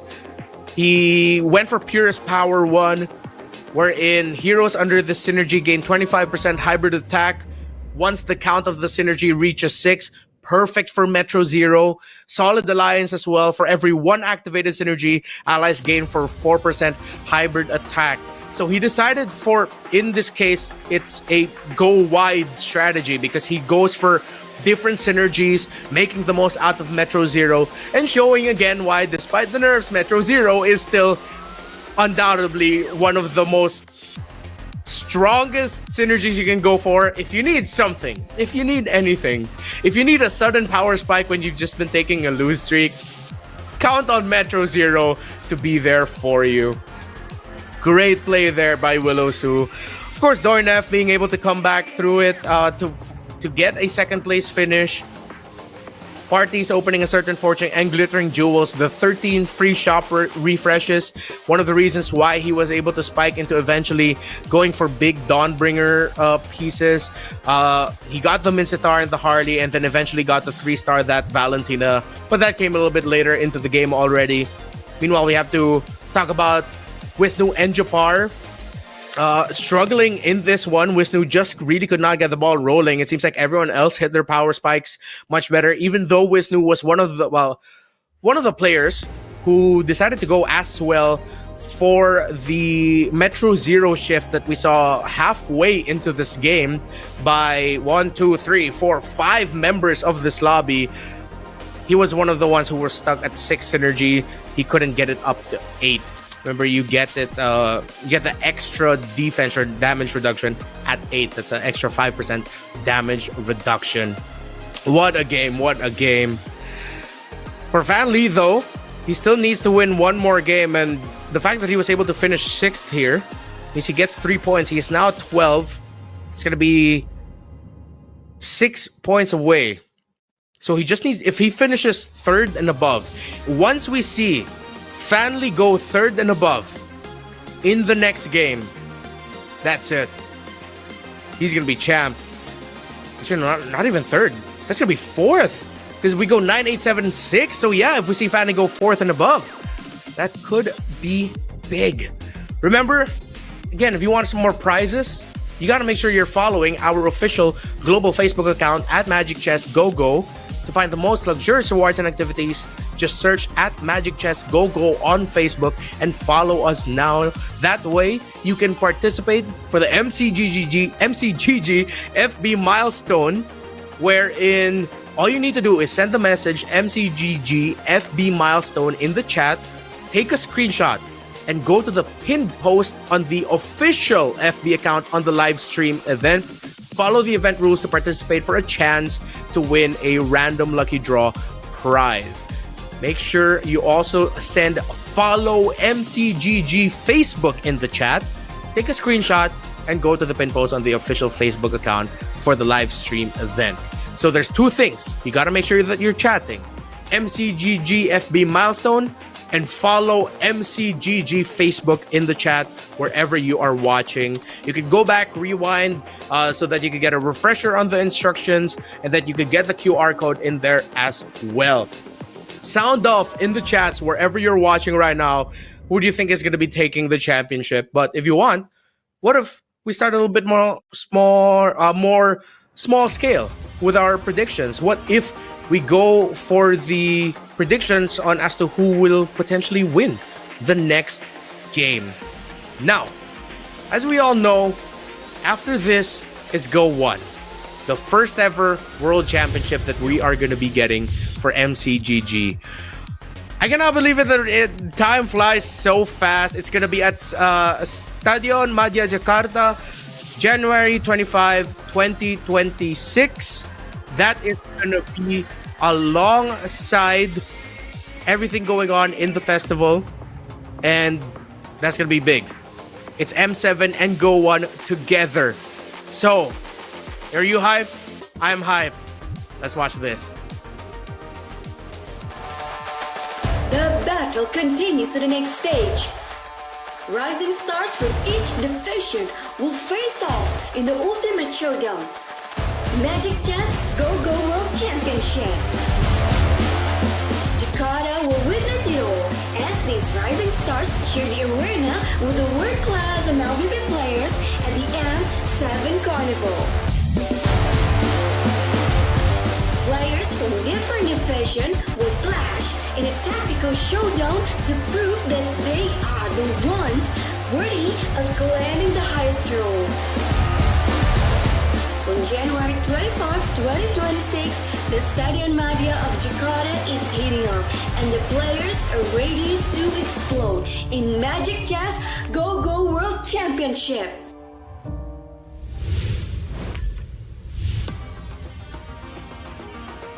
Over a year ago, a little over a year ago, I was there hosting the first time we got to see Magic Chess Go Go played on stage in the M6 World Championship in Malaysia.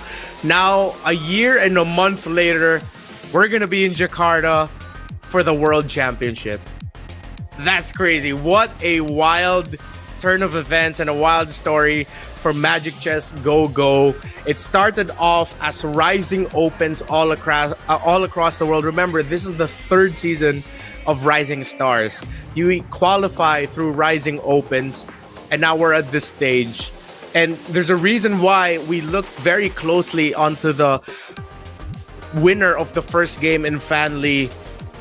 The fact that he is very close, very, very close to potentially just making it to the World Championship. 6 points is all he needs. He is going to be currently at 12. We're going to be seeing a revisit of the points as we hop in. But you also cannot discount the efforts of Doinef and Willow Su, who struggled a little bit in the first game. We're now able to finish with higher placements. Doinef getting 8 points after the finish that he got in the very first round. And then now you have Willow Su as well. Just as we thought he was going to be the first one taken out, he was able to manipulate his economy very well, shifting to Metro Zero, playing through multiple synergies, getting the go-go cards that play 4 synergies, whether it's focused on one synergy or you have multiple synergies, which for Metro Zero players is just what you would really want every dang time that you get the go-go card draws. The stars align for Willow Su, and we've had exciting finishes for 2 games now, where once we reach top 4, top 5, all of the HPs are close, and even the top 1 heading into the final 4 can suddenly just get taken out and then finish at maybe 2 or 3, or just not even let go of the lead. But it's very close every time once we get to the boards. You see the countdowns on your screen right now. We are 50 seconds and just a bit of change away from making it into the draft. Remember, any predictions that you have, comment it right now. Let us know who you're supporting. Are you supporting Wisnu, Scan, Fanly, Willow, Ken FXL, Doinef, Oppo, or Japar? Let us know wherever you're watching, wherever you're commenting from. If there's a little bit of a country pride as well that you have for the representative that you're following, for the player that you're following, sound off as well, as this could potentially be the final game of the night, depending on who finishes where. We're going to be seeing the points tally once we get into the game, who is close. But do you have any predictions for the commanders that are getting picked? Remember, we're at Unique. We saw that Fanly decided to go for Angelo for the second game, didn't work out. The fact that Wisnu ended up running away with it with a Popol and Koopa in this game was honestly a little bit of a miracle, but just great Magic Chess play as well. As even if there is a lot of luck involved and a lot of chance involved in MCGG, the best of the best players know what to do with the cards that they're dealt. Can somehow make magic out of the go-go card options, out of the item options that they're ending up with, out of the whatever piece they end up with in the Fate box. This is why these are the best players in the world today. So, what are they going to be picking for their unique commanders? Popol and Koopa goes to Wisnu. That was the pick that Willow Su won with earlier. Japar goes for Valir. Now going to be playing through go-go card synergies. Scan Dominic going for the Gushon. Paquito for Ken. Cho for Oppo. Doinef with the Angela. Willow Su with a Layla.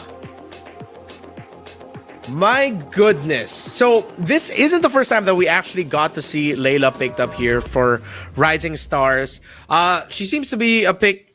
If people aren't going to be starting off the round or the series with her right away, she could potentially come in maybe game 2 or game 3.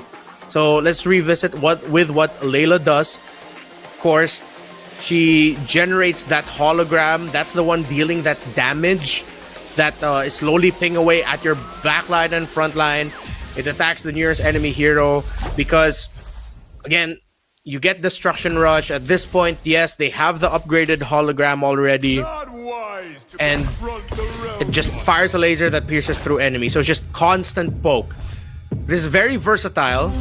So it's going to be interesting to see how he's going to be playing it. Now we look at Scan Dominic. Going for an early... Interesting. Okay, so he's going for early Dawnbringer.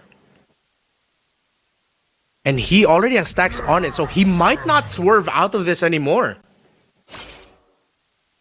If he can get a win streak going and then he gets some early stacks on that Skywrath Spear, it should be good. Oh, Technological Revolution for Wisnu. So it reduces the EXP required to go up in commander level by 25%. That's means he wants to build a wide board very quickly. Going to be chasing after some strong Guardians potentially. Or, as we see right now, I'm going for Dawnbringers, going for damage right away for Willow. The first place finisher of the previous one. Doinef, the focus on your screen right now went for Magic Immersion. So allied heroes with equipment restore 15 extra mana on basic attacks. Let's have a little bit of Aspirants going. You see the ticker on the Aspirant's Faith chest on the lower right corner. Let's see if he's gonna use that to maybe even go for 4 or even 6 synergy Aspirants to go for a maybe stage 3, mid to late stage 3 turnaround. If he can get a lot of Aspirants Faith points, activate the chest, and just play through more of the ability-focused Aspirants. Lots of questions. Now we just wait. Still very early in the game, though. Look at Willow Sue. I expected he does go for Defender. So he shifted out of what was the more Dawnbringer focus, but when you're playing with Layla, you want to have Defender with you. You want to have your Defenders and or your Dauntless. Considering that he's playing Starwing and he has the high loss, he already got an extra through him. He might shift. He has an opening to go for Metro Zero later on. So just see him go for a bunch of 2 synergies. Wisnu, who is now currently the Popol and Koopa player, goes for Defender, Doomsworn, and Aspirants early. But there are 3 Aspirants players in the lobby right now, which could be not good if he's not careful. The first one to go 4 is actually going to be Wisnu and the Aspirants. So let's see if Doinef and Fanli might shift out of that. But it's also good that they're contesting the Aspirant spaces away from Wisnu because they're not going to allow him to go to 6. We look at Fanli now, the winner of game number 1, who has 12 points. 6 points and up, and he becomes champion. He will lose that round though, as Willow Sue will win his. So the ongoing story right now for the lobby in terms of the synergies being contended are mainly 2. Well, you can count Dawnbringer in there as well, alongside Starwing and Aspirants. Doinef, first one out on the choice. Go for the Nana. Gets outbid for the Immortality. Some aggressive chases right now for items, especially the Immortalities. Let's see if anyone else is going to try and contest.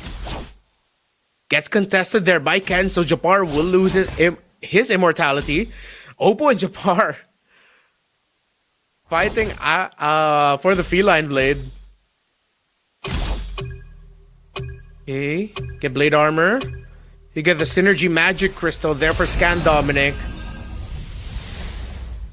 And now, let's see how that Go-Go auction round will influence Stage 2. Scan Dominic currently has a win streak. Undefeated in the first round. Willow Sue taking one loss there in the end. We have Doin F at the lower pack. Now the thing with this lobby is there's a bunch of defenders locked in. Willow, Oppo, Wisnu, Japar, and Doin F. And a lot of players are going for wide synergies early. So you have, except for Fan Lee, everyone else in the lobby is going for 4 synergies and up at this point. Which begs the question, who's gonna get the Metro Zero pieces first? Now we look at this other sub-story that we had with the Aspirants, where Wisnu now has 4 in his Aspirant synergy count, alongside Fan Lee. So looking at Wisnu, he only has 90 points, while Fan Lee, with his Aspirant's Faith Chest, has 60. We look at Wisnu. He's going for some aggro rerolls here. He's taking it easy. He's waiting in his lobby. Focus up right now on Willow. Opposite. So he puts his hologram right directly in front of where the carries would be. So it's a mirror placement, and that works out very well. Scan Dominic finally has his lose streak ended. His win streak ended by someone who is now on a win streak by Willow Sue at 4. Doin F as well seems to be streaking.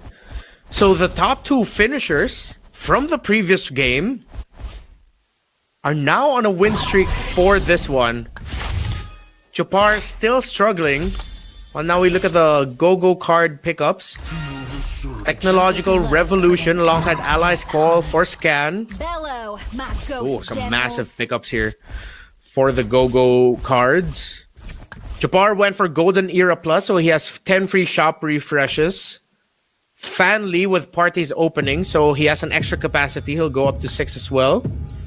Or I believe he should be at 7, so he says level 6 and now he has 7 in his capacity.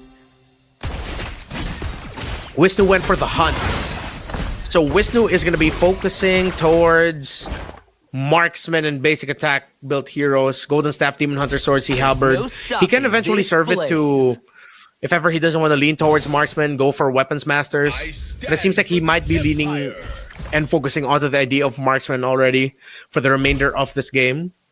Doin F went for Allies Call, so starring up a hero grants 1 random hero with at least 1 shared synergy.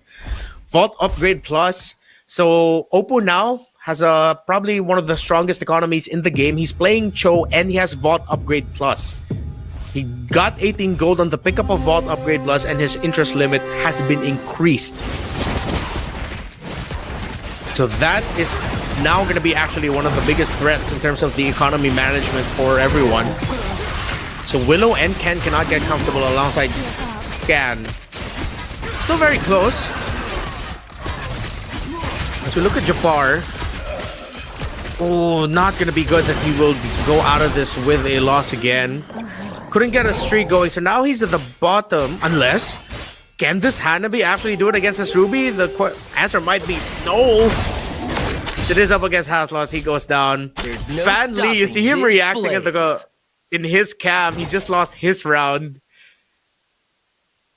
But Japar is now in a difficult spot because at this point, you'd want to either get a lose streak or a win streak so that you could just start getting a little bit more economy, a little bit more extra gold.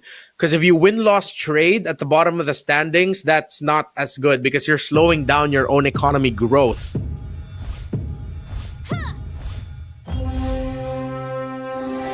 See where the comeback will be coming from here. Look at Fan Lee's board. Focused around marksman. As expected, not gonna go out of it. 180 already on his faith chest. He's at 55, so he might be able to activate it at around 300 plus points. Ideally, you want to activate it at 500, but okay, this win is actually big for him. And this is even more bad news for Japar. It's gonna be really tough for him now. In a safer world. Willowsu is at 10 points. He already won one game. And he is now the lobby leader with a win streak. From finishing at the bottom in the first game,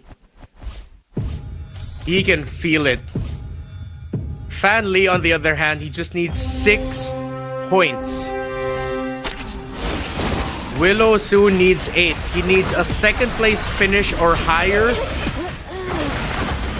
While Fan Lee just needs a 4th place finish or higher. What a tight game.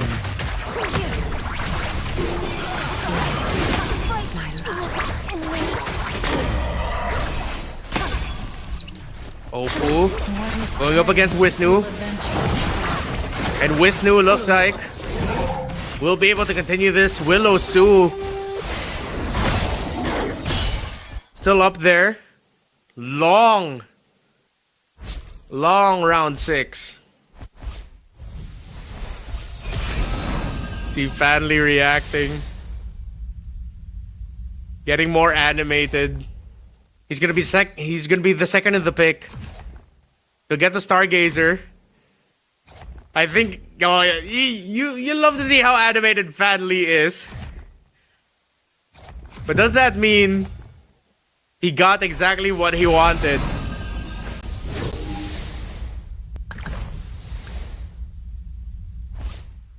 Doin F is another person who could potentially get the championship here alongside Ken. Oppo is at 13. He needs 5. So for Oppo, he just needs a 5th place finish, if I'm not mistaken. Yep. 5th place or higher for Oppo and he goes in. But did see Oppo win it out in the very first one.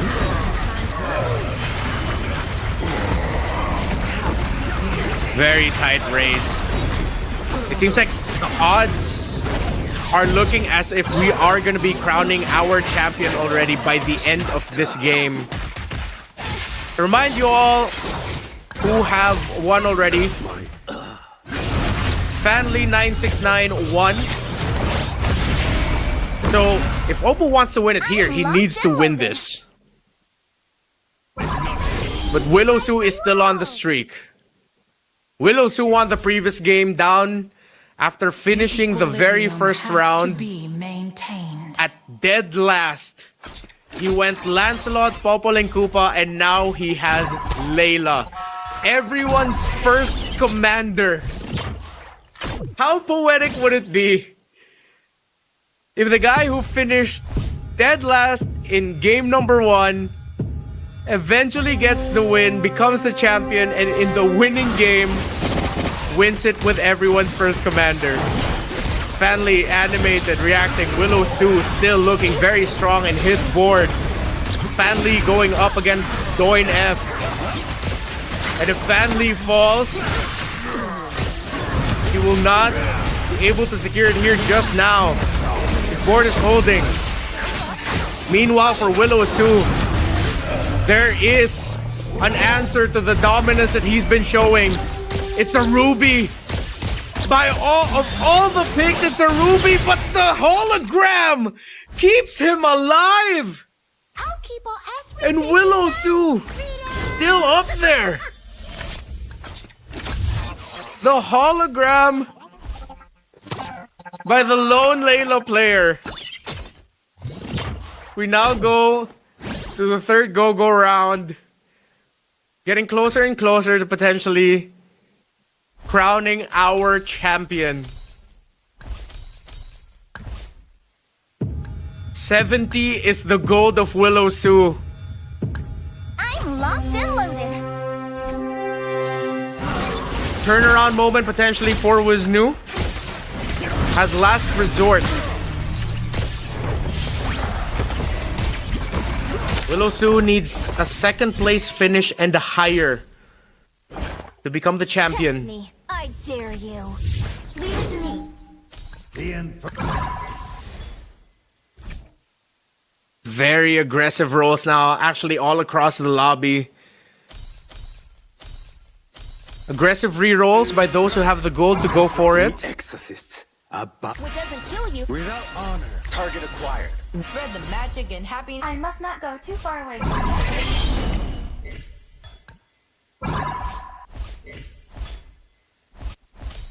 Again, we have to revisit again the point system. First gets 9 points, second gets 7 points. So Willow Su needs to win this.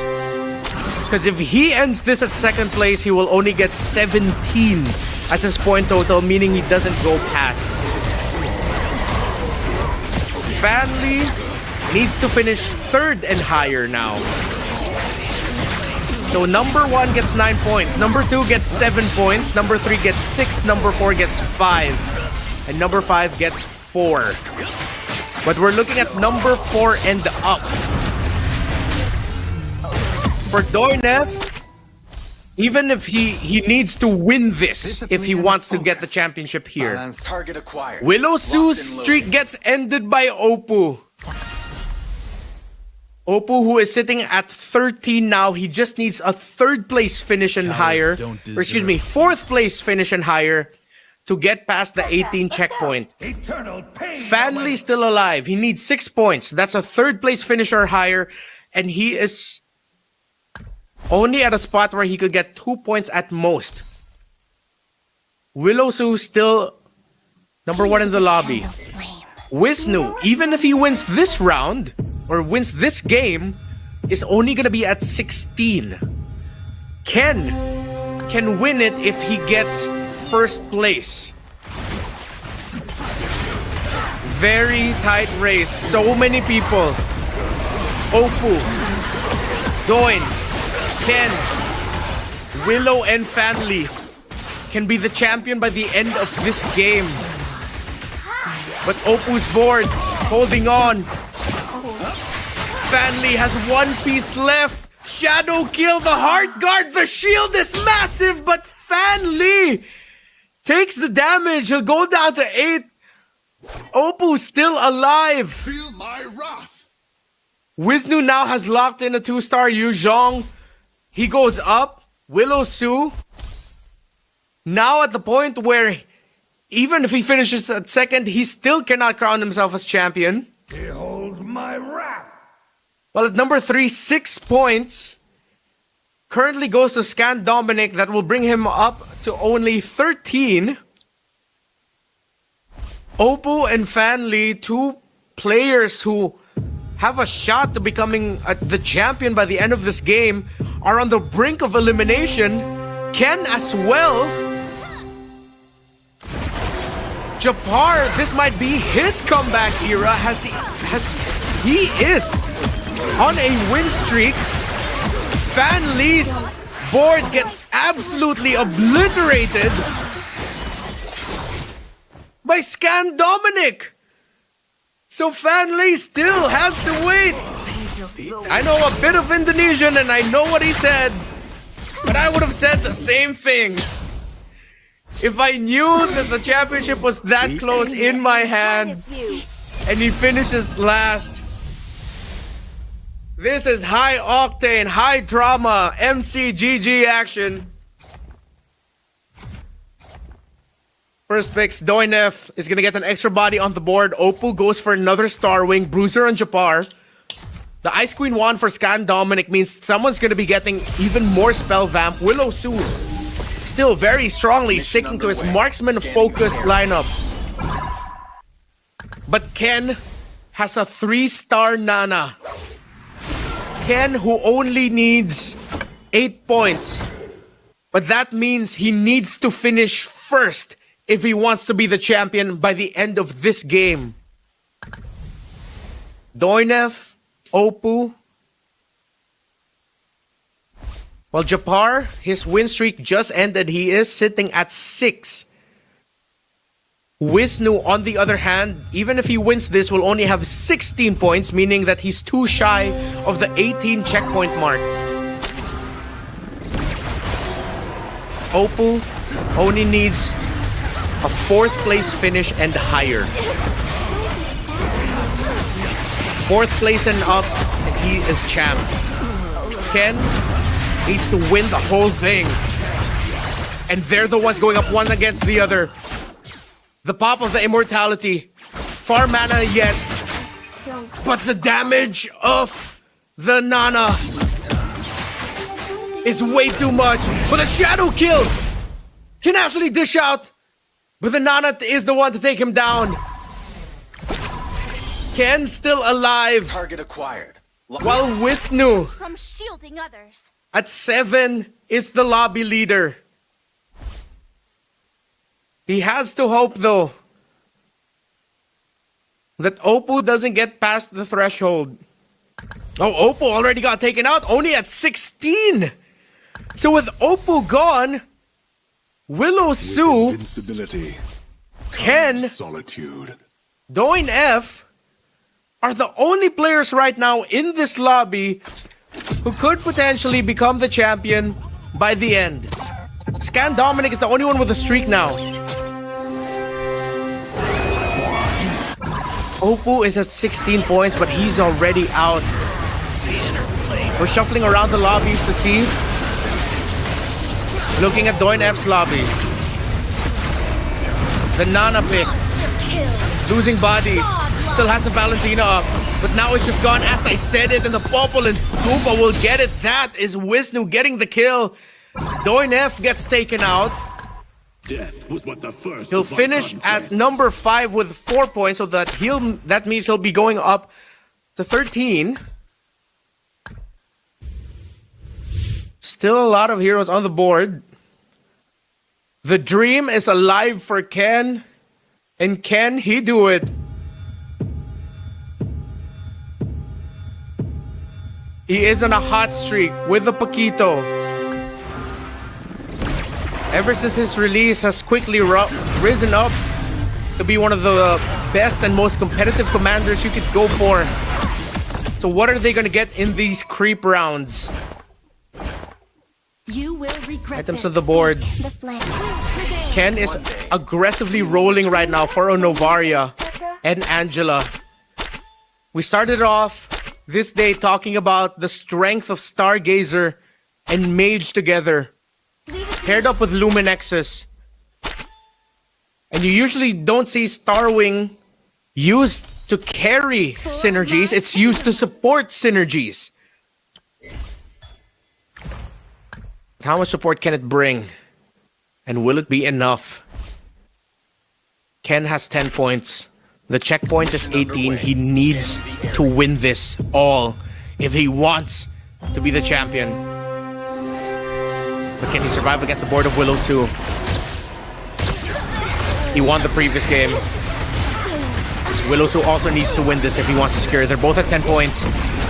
So much damage coming out from Willow Su's board, and not enough pieces remaining for Ken. And it looks like he will be taken out here unless that is not the case. Ken will finish and get finished by Willow Su, by the man who won the previous game, and the story spotlight is now on him yet again. Mama told me not to judge others. 9 points goes to the first place finisher. He finished dead last in round 1. Round 2, he gets the win. And now he could be the champion by the end of this game 3. Will he actually get it? Calm and composed, but Wisnu and Scan are here to contest. Wisnu and Scan, it's up to them to stop Willow's run,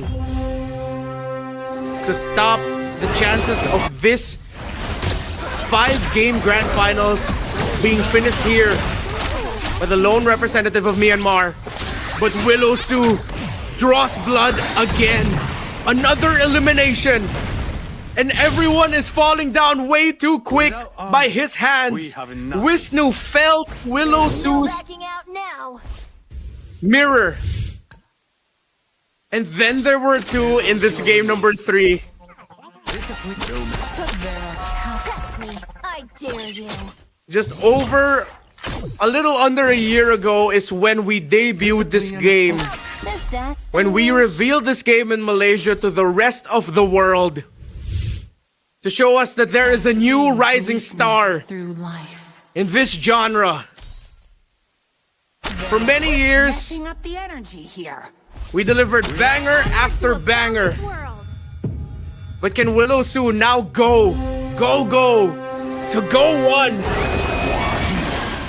Wisnu trying to contest that, trying to stop it. How much damage can be dealt at most by this board? We're seeing the perspective right now of Willow with the Layla, with everyone's commander, and he gets it. Willow Su with everyone's first commander will go to go one as he is now past the 18-point marker. What a story! From dead last to back to back. What a climb! What a run! My goodness. This started off as Fan Lee winning game number 1. Then game number 2, Willow comes back from the brink of elimination to eventually climb back with a Popol and Koopa commander pickup with great trap placements to steal away or get versions of Yu Zhong's from his opponent. And then now with everybody's first commander, he goes to 19. My goodness. He gets the game win and he gets the point. Wow, wow. We're counting down, we're seeing, just waiting for a moment. What a run. Back-to-back wins for Willow Su. What a climb. Again, in round 1, in the very first game of this 5-game series, he decided to go for the Lancelot. Didn't go out well for him. Remember? You can also join us. Make sure you're following the official Facebook account of @MagicChessGoGo. Follow the official global Facebook account. There you'll find the most luxurious rewards and activities. Search for @MagicChessGoGo on Facebook and follow us now. And remember, you can also get super benefits. Just send the messages MCGGFB milestone. Take a screenshot and follow MCGG Facebook in the chat.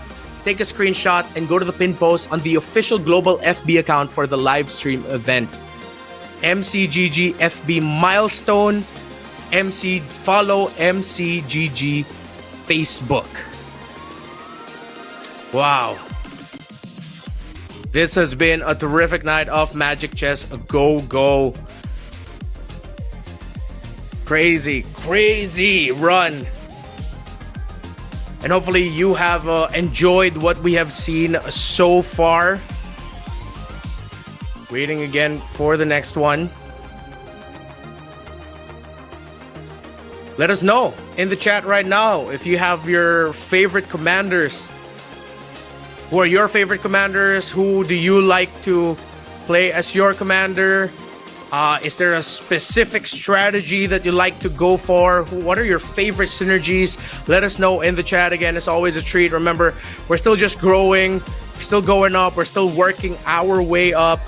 And we'd really appreciate it if you could join us in the discussions around Magic Chess Go. My goodness. I think it's time for us to look over at the standings, at the champion lineup of Willow Su. Again with everybody's first commander. How poetic. If you're thinking that you could only chase meta, if you should only go for the Valiers, Paquitos, Lancelots of the world, showing that this could be anyone's game, but anyone's game has an insane limit, an insane ceiling, with great strategies. Willow Su started this off with Ally's Call. The Go-Go card at gold. Starring up a hero grants one random hero or heroes with at least one shared synergy. Then he went for Technological Revolution, reduced the EXP required to upgrade a commander level by 25%. You gain 5 EXP. The more the merrier. After the battle, gain 1 gold for every 1 synergy activated. You saw how animated Fan Lee was. It slipped out of his hand here. The 1v1 that Ken had with Oppo. So many great moments here. At the end, he ended it with a 3-star Natalia, 3-star X-Borg, 3-star Hayabusa, Martis, Eve, and Phoveus. He just dominated at one point and did not let go. He went for Metro Zero with 10 activations as well. Crazy benefits, was playing through Scavenger. And again, it shows the flexibility that you get playing this commander, playing Layla. And because of that, he is now the champion of Rising Star Season 3 and will be going to the Go 1 World Championship in January in Jakarta, Indonesia. Goes to show again that Metro Zero, an old dependable, complex sometimes, yes, because you need some smart economy management to go for it so that you're able to trade out and win, but yeah.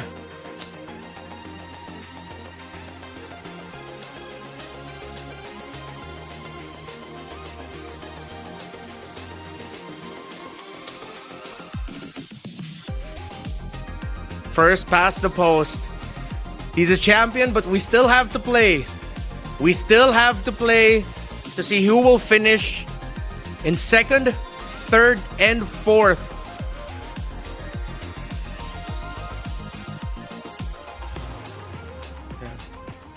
Oppo, Ken, FXL, Wisnu. Now eligible to be champion.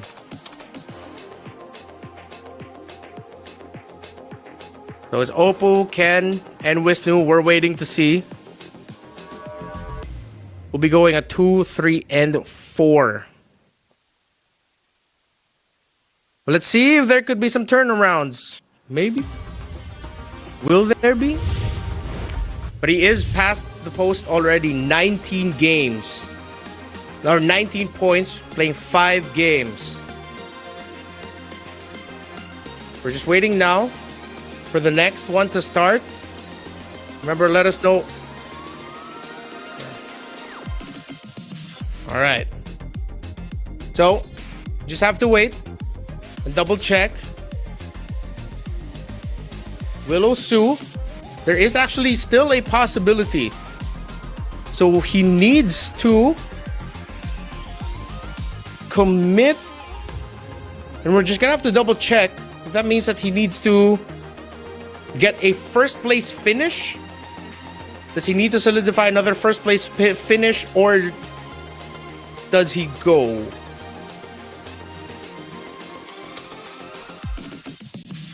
Let's wait up and see. Checkpoints format. There could be a chance. There could be a comeback factor yet again by other members of the lobby. All right, we just have to wait and see. We have to double check. Yeah, we're just waiting for the lobby to start up. The drama continues. We have to recalibrate. Though Willow Su is in the running. Waiting for things to start up yet again. So, while we're taking the time here, remember, you go ahead, follow us on our official Facebook pages. And then make sure that you screenshot your comment of here on any broadcast that you're watching, make sure you screenshot your comment of MCGG FB milestone and follow MCGG Facebook in the chat. Go for it. Remember, as you watch, make sure that you share your screenshots and say you posted on the official Global FB account in the pinned post. Remember, the official Global Facebook account is at Magic Chess Go Go. And then the MCGG FB milestone and follow MCGG Facebook. Remember to put that there. The night is not over yet. We are still gonna keep going. We can solidify here potential victory of Willow Su as we enter the drafting phase. It went from Lancelots, a lot of Lancelots in the first round. Chos are getting picked left and right. Popple and Koopa might actually be something that we have to watch out for here as a wild card pickup. Because the times that we've got to see Popple and Koopa, even piloted by Wisnu, actually did really well. Remember, Willows who actually won. So we're just waiting to see if Willows who will solidify the win here. Draft is going to be back up yet again. All right, here we go. Lots of Lancelots, Paquitos, Chos, Nanas already used.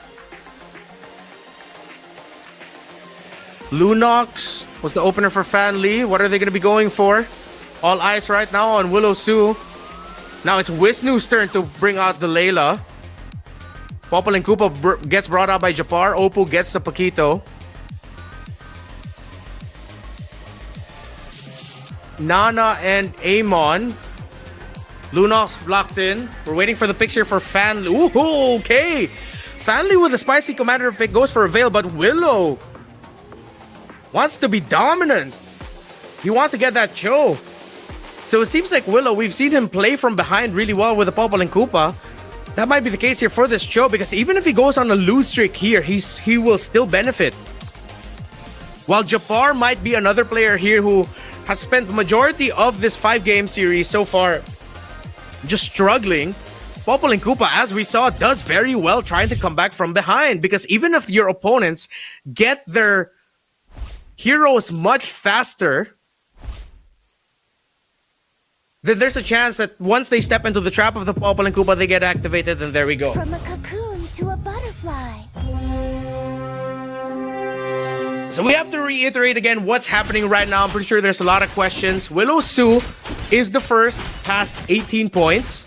He does now have like 2 champions under his board. I have no tolerance for I have to correct myself. That doesn't mean that he's completely out of contention. He is now eligible for championship status. But because of how close it actually was at the top end of the table, there is still a chance that the others can take that away from him. So if he wins this, if he finishes first place yet again, no other player will be close enough in terms of the points to exceed him, then he'll get the crown. Worry, my friends. I am your shield. So we now have to keep a close eye on him because he has won 2 games in a row. And he's playing a Cho. Might not be over just yet. It's still very close in the standings for players such as Fan Lee, for players such as Oppo. Ken as well had a pretty respectable finish in the last one. I'm an artist of combat.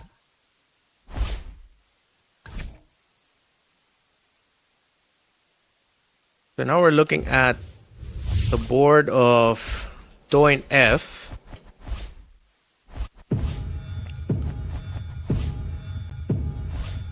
Now at Willow Su, going for early Doomsworn. In terms of the go-go cards pick up, so it's purple tier go-go cards that we got. We got Oracle for Doin F, Bright Sunshine.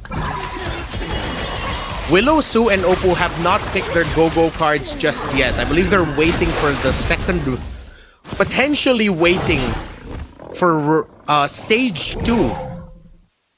Because they want to see what else they're going to be getting first. Considering that they're at the bottom of the standings, let's see if that's going to change.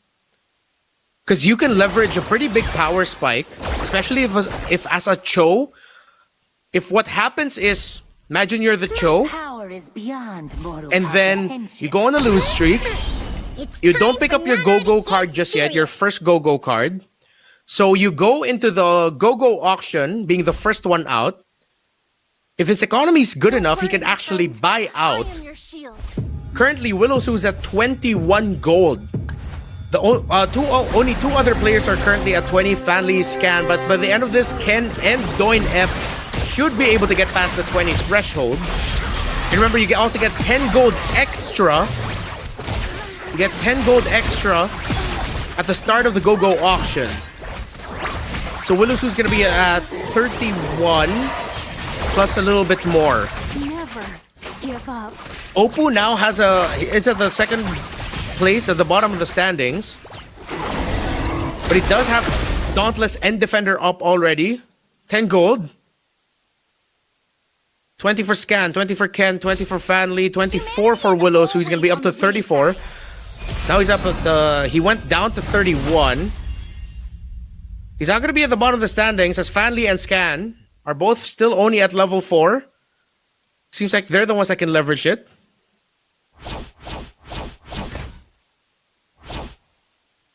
We got a Valier. Cho. Trying to see where Willow Sue's gonna be going. There's a Paquito. Wisnu fighting it out for Doin F for the extra magic crystal for the synergy. He wants a magic blade. Scan Dominic won't get it. And he'll be left with a mirror device. Willow Sue gets a Berserker's Fury. Fanly gets an extra body on the board. Ken will get some extra resources through the heroes he picked up, and he is the lobby leader right now. There's no stopping this blaze. So just when I thought this night was over, it is not over yet. There is still a chance that they could take it away from Willow Sue, who is the closest contender right now to going to Go 1. Yeah, a little bit excited, I guess. Ken's still in the running. Doin's still in the running. Jabbar needs a big win here if he wants to remain competitive.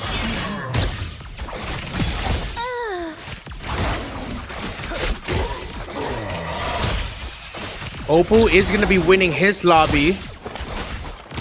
Very strong early combination actually with what he has.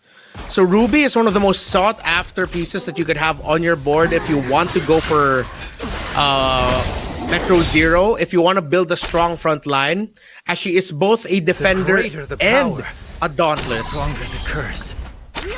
So when that happens, she can the Ruby player can put in another dauntless piece. Sadly, there is no other dauntless through Starwing. Stargazer and Starwing go hand in hand. Can bring in the Matilda.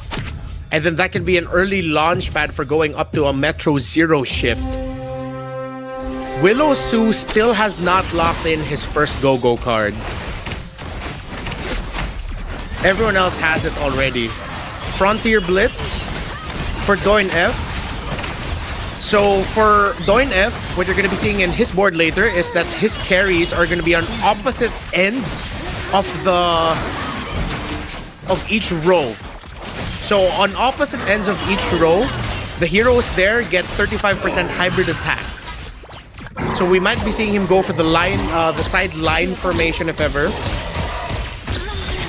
Airdrop command for Wisnu. He obtained 3 gold 2-star heroes early on. And that's why he's building through the Fanny and going for aspirants. So I think he's going to be trying to maximize the faith points there. Willow already has locked in his first go-go card, and it's going to be counter action With the commander's HP is below 45, gain 3 equipment chests, and he also picked up Manic Slam.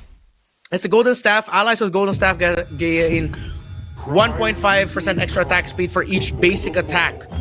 So Willow Sue's going for a sudden mid-game power spike through marksman with Granger, Layla. Even has that Hanabi there, but the Hanabi isn't a marksman. It is a ranged piece though that shines through basic attack. Meanwhile, Ken, who is currently at the top of the standings, gets Enlightenment, so gain 2 EXP immediately and 2 extra at the beginning of each round.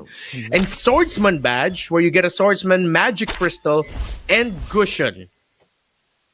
So he is going to be playing through Swordsmen, which are what we also call like assassin types here in MCGG. They will want to go for the backline heroes because of how their abilities usually work. Would dive the front line to go for the pieces in the back and for Dawnbringer.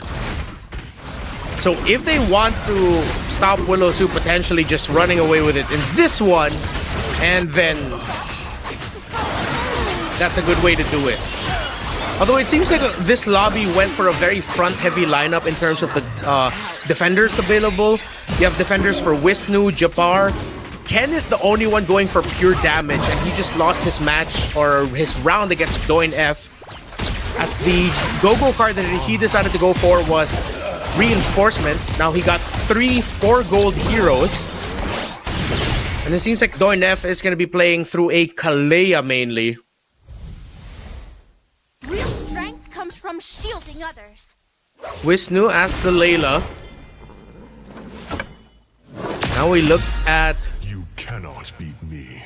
Scan Dominic's board. Again, the lone representative of Latin America. From Bolivia. Aspirant 6 now for Scan Dominic. And considering that he's 58, if he can mitigate the losses in the next round, he might just be able to activate his Aspirant's Faith chest at 500. But he might just settle for 400 as a threshold. That's a lot. He got 335. He might just be able to activate it at 500, considering he is at 6. Activate to receive 30 wards at its current standing. The Faith chest that you can actually even see also on Doin F's board, who just took a loss. You can activate it to receive rewards worth gold based on the amount of faith points. And it means that aspirant synergy heroes get a percentage increase in their skill damage based on the faith points as well. We now look at the Popol and Koopa player in this lobby right now. Japar is at 7 bodies. Fan Lee decided to rush as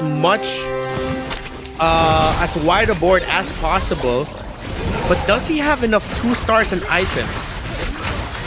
Because Japar against Doin F, even though he has 9 bodies on the board, that CC is fully built, has the Feline Blade, has Winter Crown, and has Revitalize. That even though it's really difficult for Wisnu to take down, this CC is still gonna have the Winter Crown and the Revitalize, and that held on long enough for the Chang'e. So Japar playing through Scavenger, Doomsworn, okay, looks good.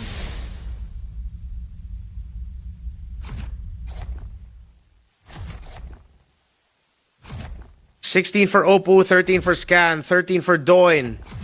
Ken at 15, Wisnu at 14, Willow Sue at 19, Fanly at 969 at 13, Japar at 8. Remember, we're still going, but Willow Sue is the first one eligible to be champion at this point because he is past the 18-point threshold, and he has now won 2 rounds under his belt. We're playing 5 games. If Willow Sue wins this, that means that will finally officially solidify him as the champion. considering that he will no longer have anyone be able to chase him in terms of points. Because his potential max points is going to be way too high, and at that point he will be champion. But it has to be a first place finish. But currently, as it stands, he is the strongest competitor for that. But if you're Willow-Su, you're avoiding a finish in 7 or 8. If you're Willow-Su, you would want to get maybe at least 5th place and up. At least with 5th place and up, you get 4 points. You're still going to be at around 23.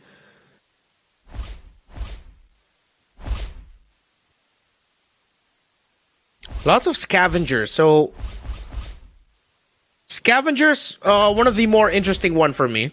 You get a random hero from the shop at the start of each round. So, Japar is trying to leverage that. He went for scavengers. He's playing with a Popol and Koopa, meaning that he gets even more heroes, and the heroes that he's getting, the copies of them, are going to be the heroes of his opponents. Look at Scan Dominic right now, who is still leaning hard towards his aspirants. He got some wins, so he actually doesn't need to activate it just yet. Let's see if he wins this, then Scan Dominic is gonna have a massive power spike this late into the game. Oh, I mean, we are at the mid-game, but he will have a massive power spike at round 4, because he's at 500 faith chest points now.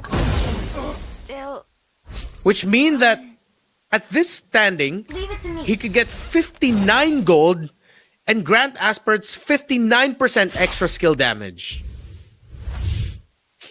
And the fact that his X-Borg also has the aspirant's magic crystal is massive. X-Borg is a frontline hero. He's Dauntless, he's Metro Zero, yeah, no Metro Zero activation yet. But he is one of the more higher damage dealing Dauntless pieces you have at 5 stars. Excuse me, 5 cost and at 2 stars. It has Revitalize and Anti-Cuirass. So we have to keep a close eye on Scan Dominic's board later on, who did go for Healing Fountain. So he recovers 3 Commander HP each round and gets 6 gold too. He got the Aspirant's badge with the second one. Meanwhile, Transfer Initiative, Apex Weapons, and Healing Fountain for Fanli. So, equipment and economy is what they're chasing for. Scan Dominic has 29. Doin F, though, could be another person to watch out for who has 50 gold under his belt.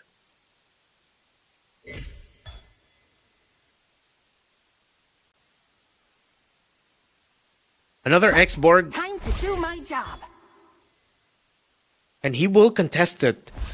So even if Japar is not planning to use that X-Borg, it's good for him to have it on his board, because that means he's contesting it away from the Aspirant's badge from right now, who got the Aspirants earlier. There, from Scan Dominic, excuse me. But he is going to be utilizing that X-Borg, and he utilized it well. And interestingly enough, it was Scan Dominic that he was able to take down. Metro Zero locked in already for both Scan and Japar. 6 on the synergy, still not on the 8 to get that damage reduction. Remember, you only get the benefits of Metro Zero at 2. Whoever's crossing At me, 8 and 10 synergy. So see if any one of them would get close to there.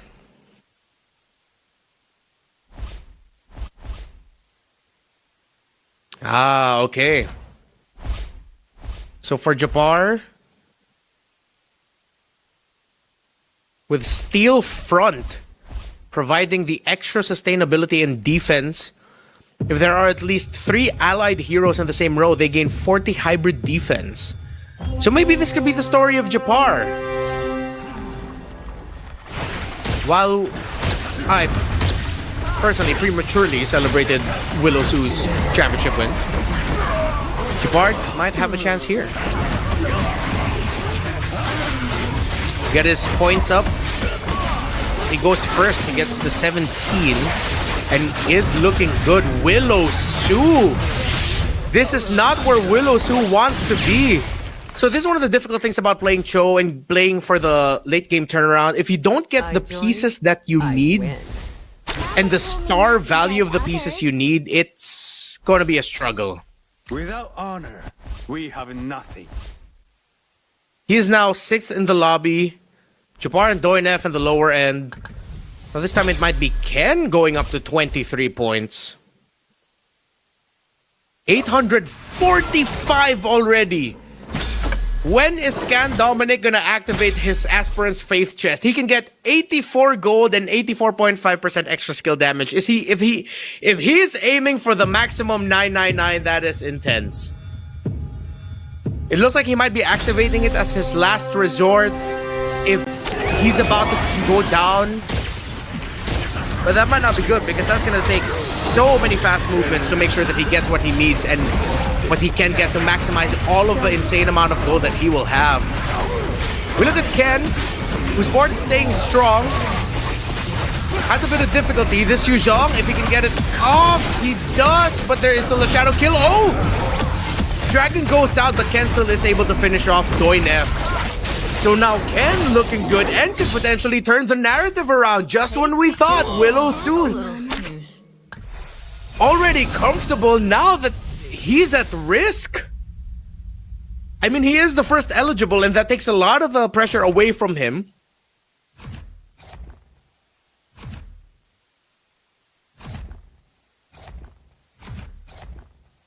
But it all is still very close.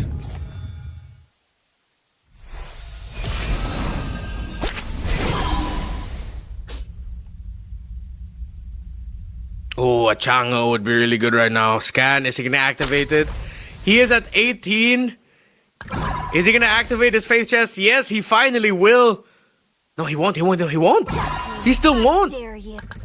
Is he confident that he'll be able to win this next one? He has 18 seconds on the clock.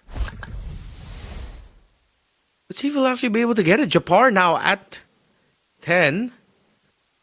Jabbar is in a hot streak. He reactivates 6 on the aspirants. Eyes on Willow Sue. Or eyes on Scan Dominic.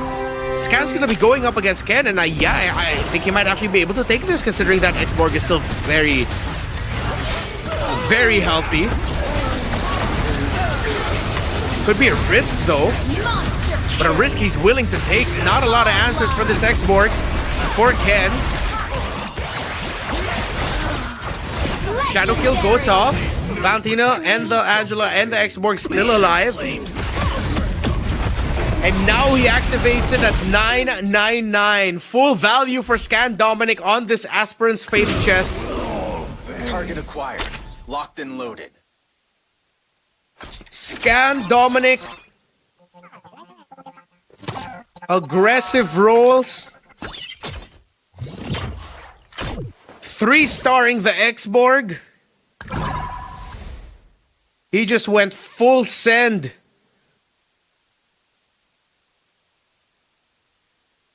Rewards worth 99 gold and grant aspirants 99.9% extra skill damage.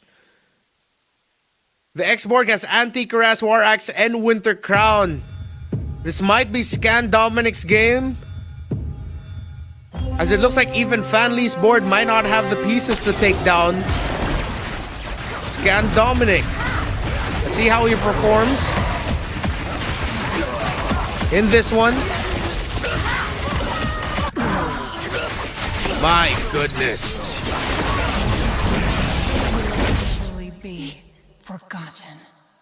This X-Borg is unstoppable. Yeah, there's no stopping this X-Borg.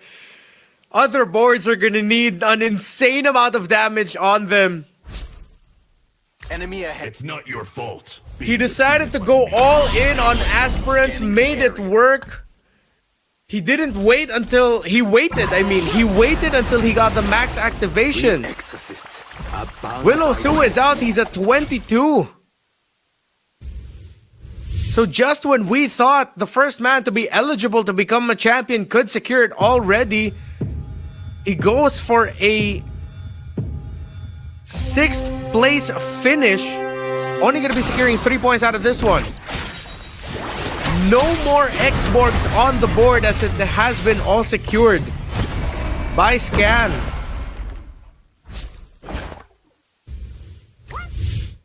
I see. Or were those other ones copies as well? My greatest weapon is my imagination. No, it's really looking like all X-Borgs have went to Scan Dominic for sure.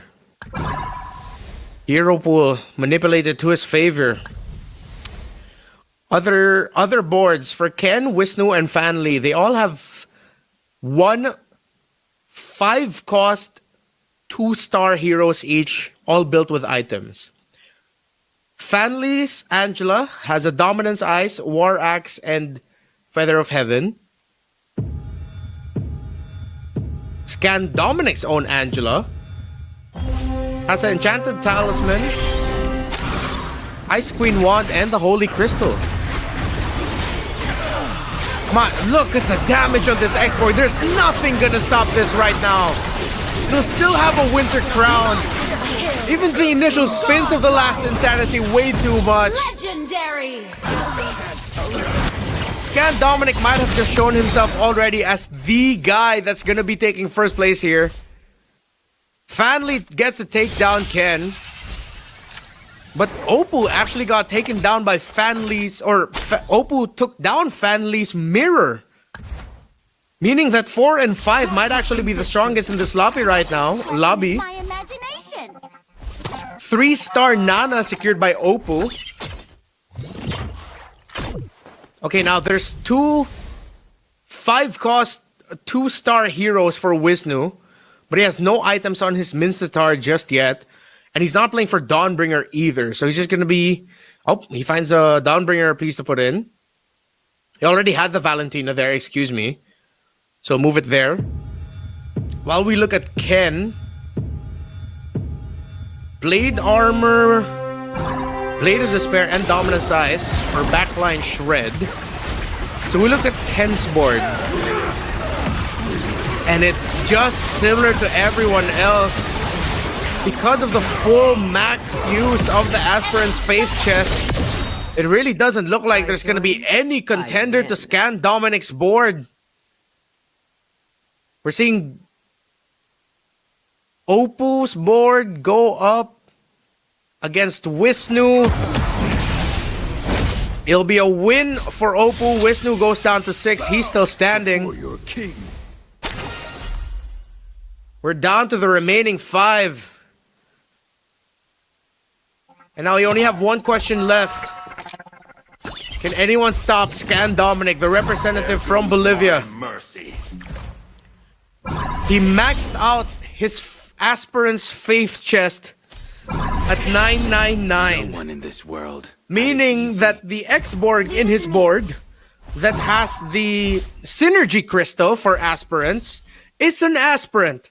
And his last Insanity, his 3-star X-Borg, is dealing almost 100% extra skill damage.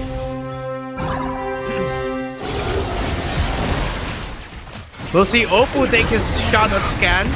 He has a 3-star Alpha with the Winter Crown, with Revitalize, and with Guardian Helmet, and with the Mage Synergy on him. But just like everyone else, it will fall to the X-Borg. Legendary. Barely any dent. Unstoppable.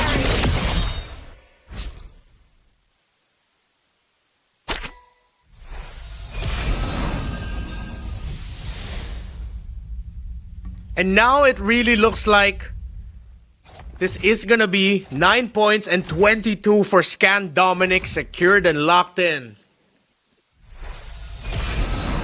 The winner of games 2 and 3 and Willow Sue, though the first to be eligible as champion, not quite there just yet. He needs to make sure that his points are way too far for the others to catch up to. Need no protection from the because of how close this 5-game series has been, he is not there just yet.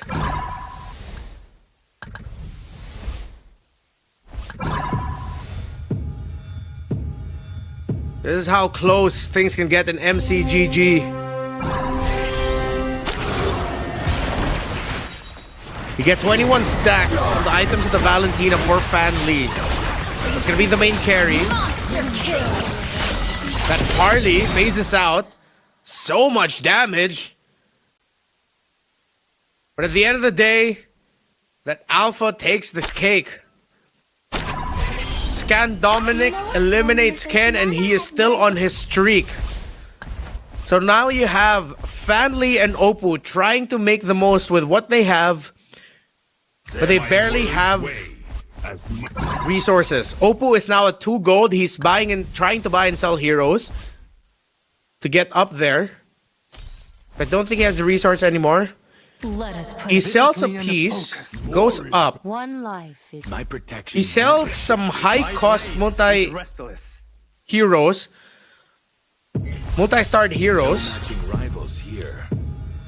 Very aggressive buy and sell is happening right now for Oppo to try and hold. Let's see if he'll actually get it. He goes into... It's a bit more Shadow Cell in there. He now goes for Weapons Master, Shadow Cell, and Bruiser as his main focus. So tanky. Scan Dominic. Still. Oppo's going up against Scan Dominic's mirror, but Oppo, wait a minute, actually wins against the mirror of Scan Dominic. While Fanli takes the L. It seems like the huge play that Oppo just did for the buy and sell to completely shift his board to go for strictly just a Weapons Master and Shadow Cell Bruiser focus one life is working out. He'll now bring in a Mincitar, so he gets a bit of Guardian there. A little bit more hybrid defense. And it's a Mincitar at 2 stars with a Sea Halberd, Haas Claws, and Revitalize. Look at the health of this Alpha.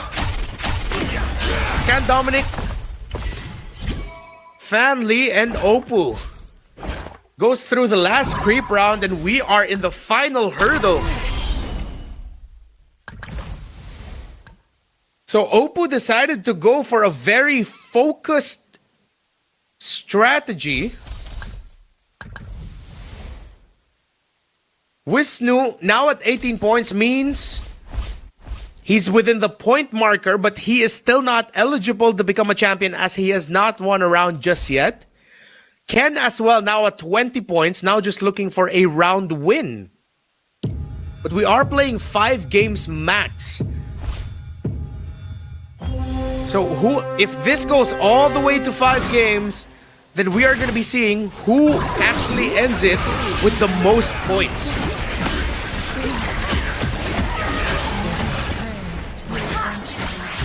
So the story is not over yet. The Alpha, the strategy to go for the buy and sell worked out. Oppo gets the win against Fan Lee. Now Scan Dominic going up against the mirror will take down the mirror again. Or will get taken down by the mirror. So now it looks like Oppo is the favorite to win this round.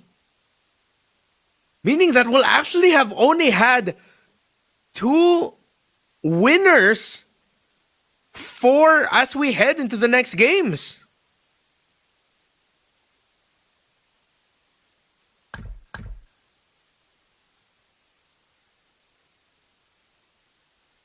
We are at round 4. The story is Oppo went all in. Shadow Cell, Weapons Master, Alpha hard carry. Scan Dominic went full 999 activation on his Faith chest. And now it looks like who we thought would be winning it is now greatly struggling to actually secure it.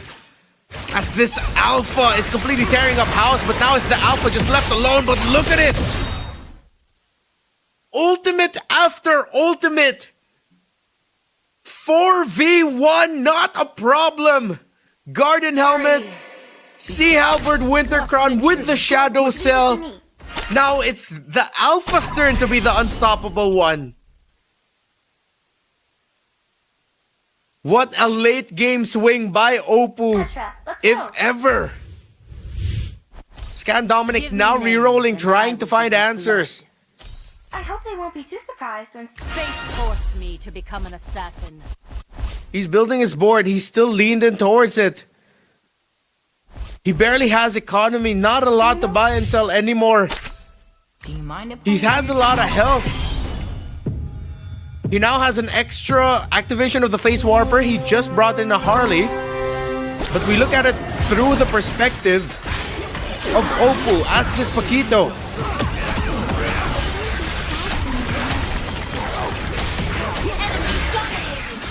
And once again, it boils down to X-Borg.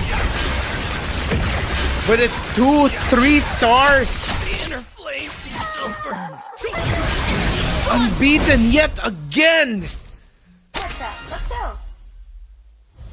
Just when we thought Scan would be able to get his first victory tonight, he looks like will not unless he could make a Hail Mary play. He gets another Harley. I think he's trying to at least 2-star that. Oppo has 2 3-star 5-cost heroes in his board, the Alpha and the Natalia. While Scan Dominic only has the X-Borg. He does not have another 3-star 5-cost hero. He's trying to upgrade his Angela. He does get it. But will he have the gold? He doesn't have the gold to get his 10th hero. So he's going to be playing with 9 on the board. He wasn't able to get a 10th hero in. But is this 3-star Angela enough? It's going to be Angela and X-Borg versus Natalia and the Alpha. Winter Crown, Hard Guard activated yet again. Still alive, and he gets it right in the end. What a play by Scan Dominic. Just when we thought he was up for the count, he was able to risk it, even though he was going to be playing with the lack of 5-cost heroes or 3-star 5-cost heroes. He was still able to take the cake. It was 9 heroes against 10, but it was a full-built Angela and X-Borg, again empowered by aspirants, against a full-built Natalia and Alpha, who are both benefiting off of Shadow Cell, but the benefit of the aspirants was more than enough, but it was very close. So the guy who dominated for a good amount of the mid to the late game, only to look like he would actually get taken out by Oppo, who came out of nowhere, who already has 1 series win under his belt. That wasn't the case. Scan Dominic still holds on.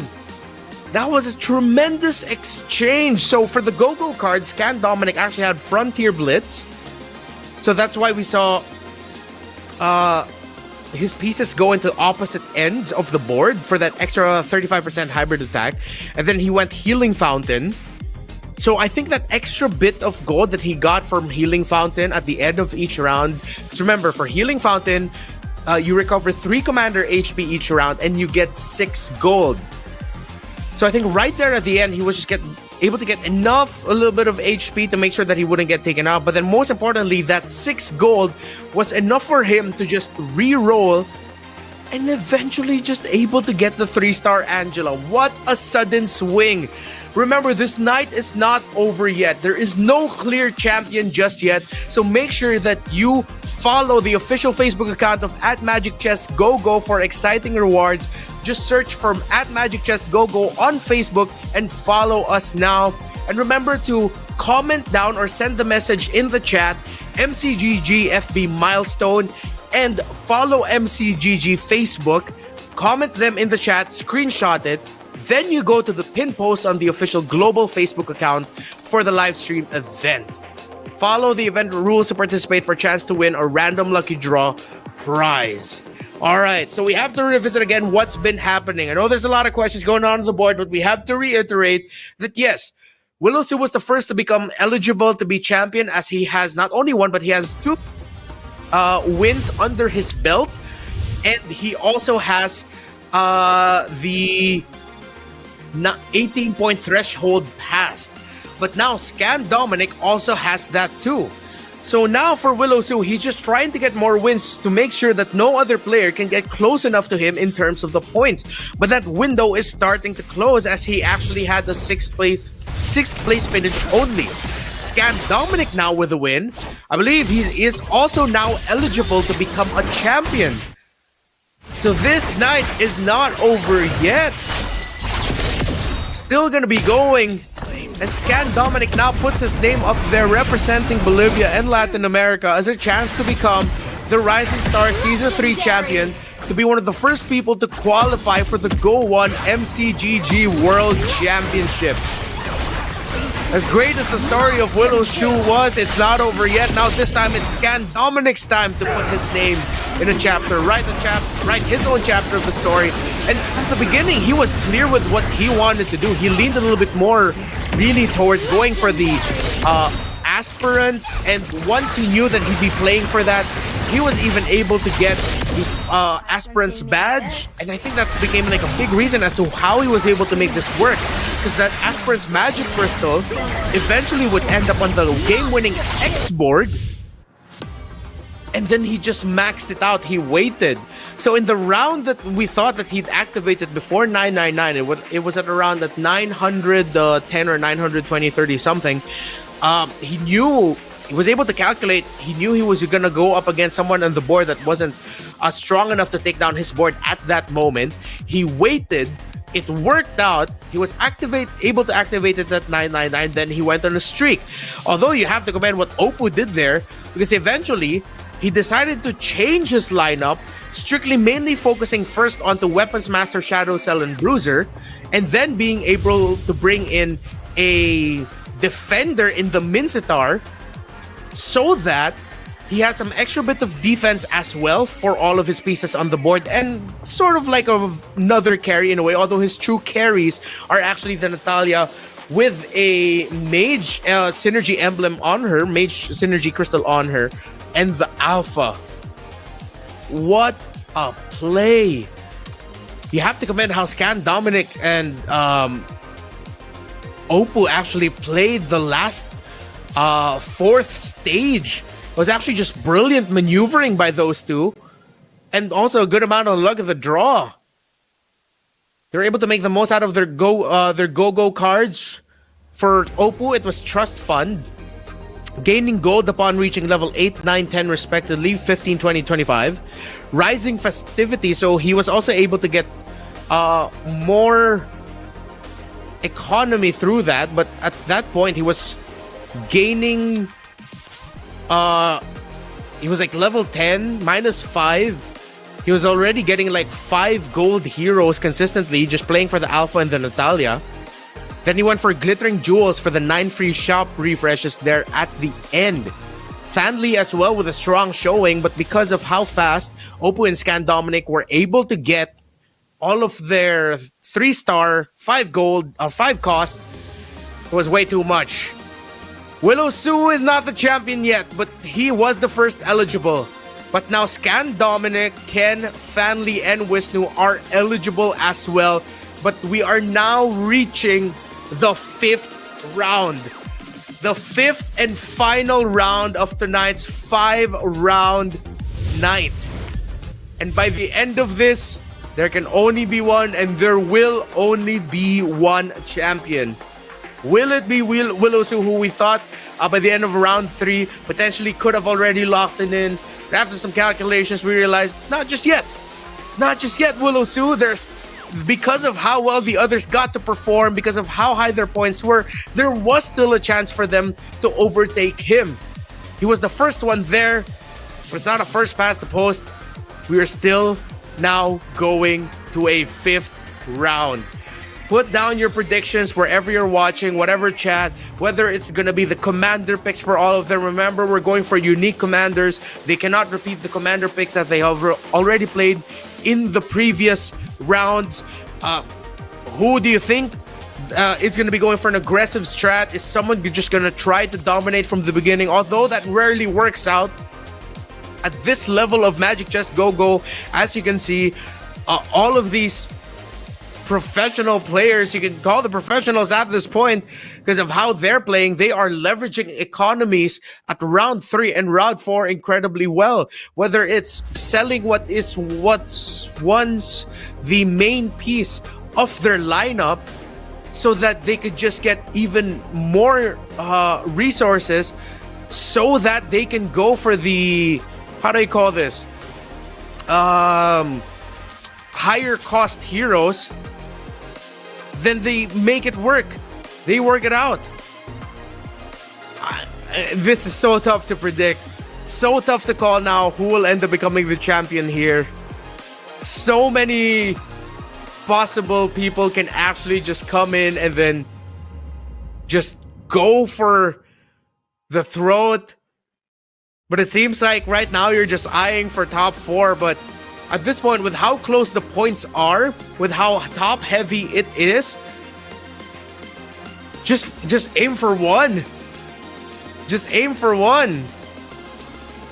I'm just excited as you all are to see what's gonna happen as we head into game number 5.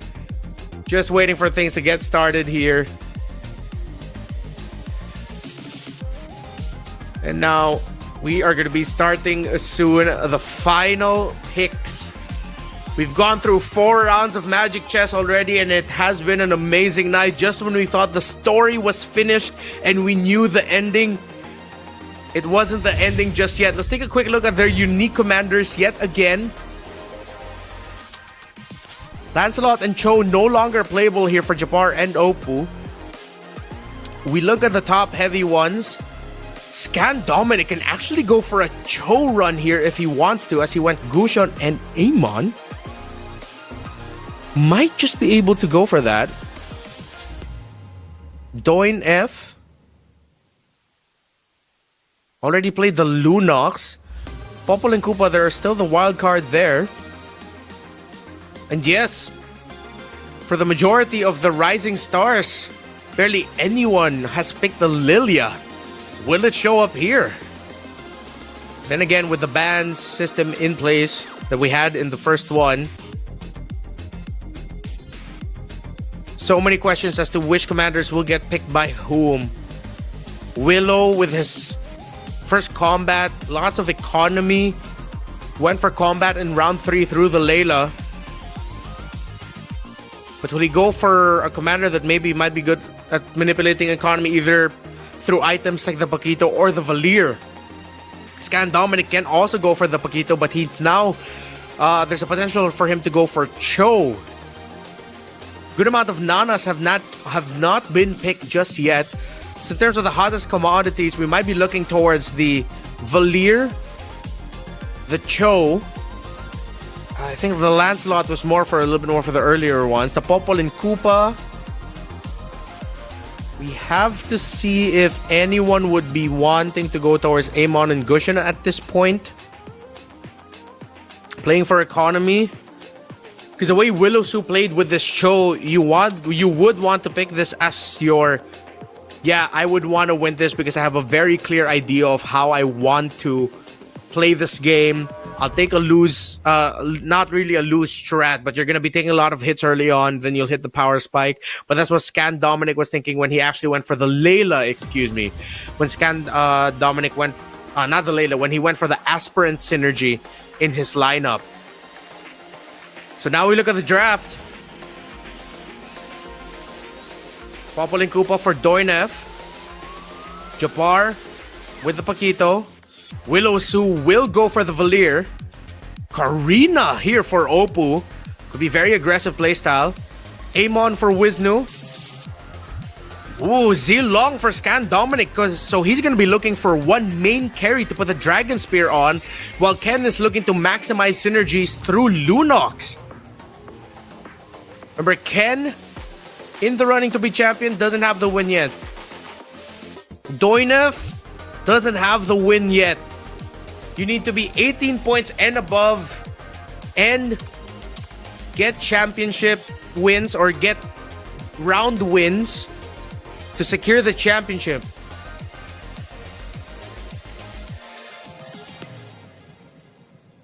You have to relook at the Amon and the Gushin on the board for Wisnu and Fanli, respectively. Of course, Amon. When a hero reaches 2-star, you'll get a shard. And 7 shards will be automatically converted into a mirror device.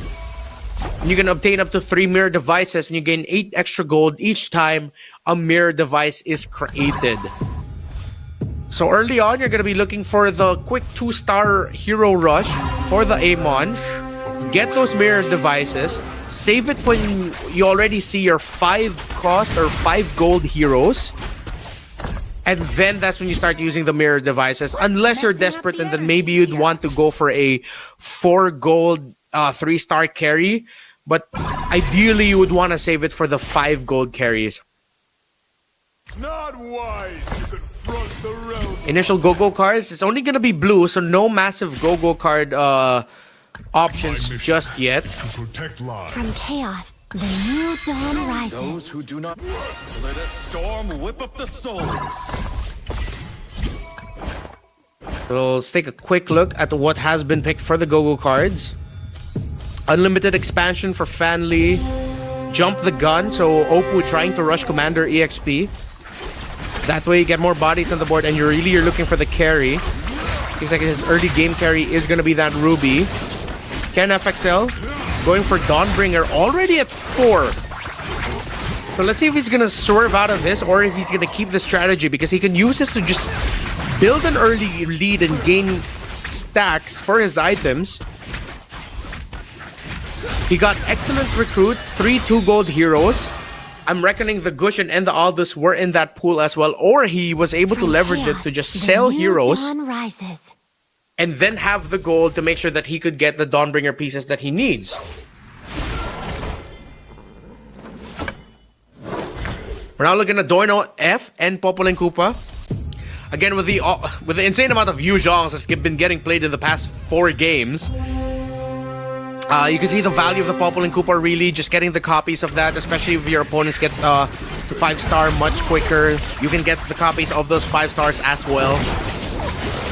When you have those 2 traps already down by round 3, or stage 3 rather, then you'll be getting 2 copies every time if you just place them well enough. So Oppo starting it off really hot here. Alongside Scan, Dominic, and Ken, the only undefeated ones in the lobby. Oppo is the one who went for the Jump the Gun and the Karina, focusing on the Ruby as his main carry. Supreme Blades, the Shadow Twin Blades, 35% hybrid attack and 25% maximum HP. You also get the execute ability through that Ruby. Now has added a bit more pieces. Multiple 2 synergies for Oppo. As we look at the Wisnu now, who did go for Heroes Assemble, so he's trying to get level 9 as quickly as possible, leveraging the economy. He might be leaning towards Aspirants to try and get himself closer to that. Once you reach level 9 through Heroes Assemble, you obtain 3 random 5 gold heroes.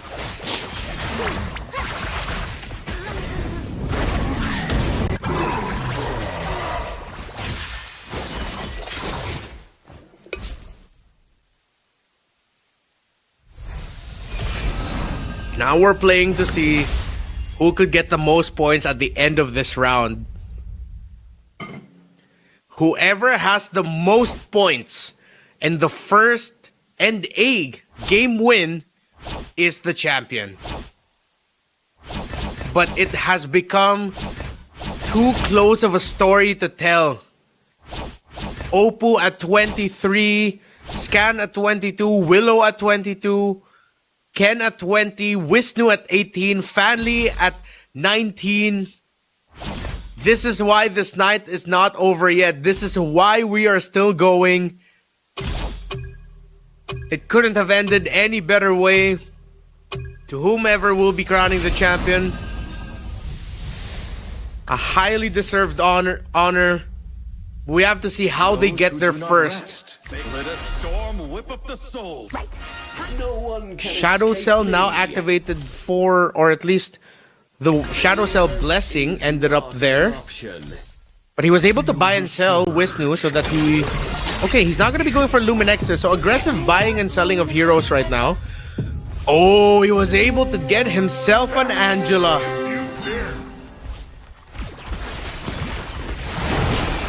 Wisnu at level 4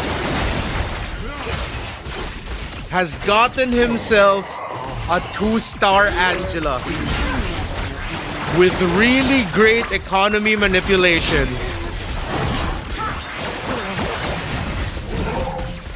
And then, of course, what you get as the Popo, or as the Amon with those copy devices, but his front line is not yet strong enough to actually be a threat, as Doinef is able to take him down. But Wisnu decided to go all in and just full building that Angela. He now needs to build the rest of his board, a stronger front line, maybe even a little bit more damage coming out. Another mage piece would be great as well. That's what Wisnu's doing right now as a buy and sell. Meanwhile, in Doinef's board,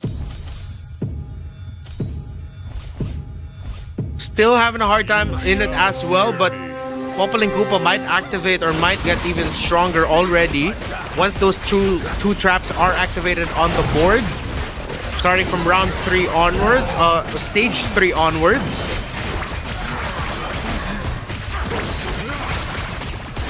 So as much as possible, he would want to minimize his losses. If he's not gonna win a round, at least maybe minimize the damage that he's gonna be receiving. The golden staff on this 2-star Layla is a massive help though, and the fact that he also brought out a Clint, and he even has Shadow Reaver up, so that extra bit of attack speed for his front line. Of course, the tornado that passes from the Shadow Reaver, wind also gets attack speed to the allies in the path of it.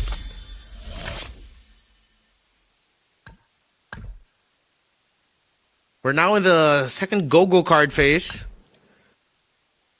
Apex weapons for Ken. Magic Immersion for Opal. Could be a big one. Faster mana. But right now he's basic attack based. He might switch up how he plays or still continue carrying, using the Ruby as a carry.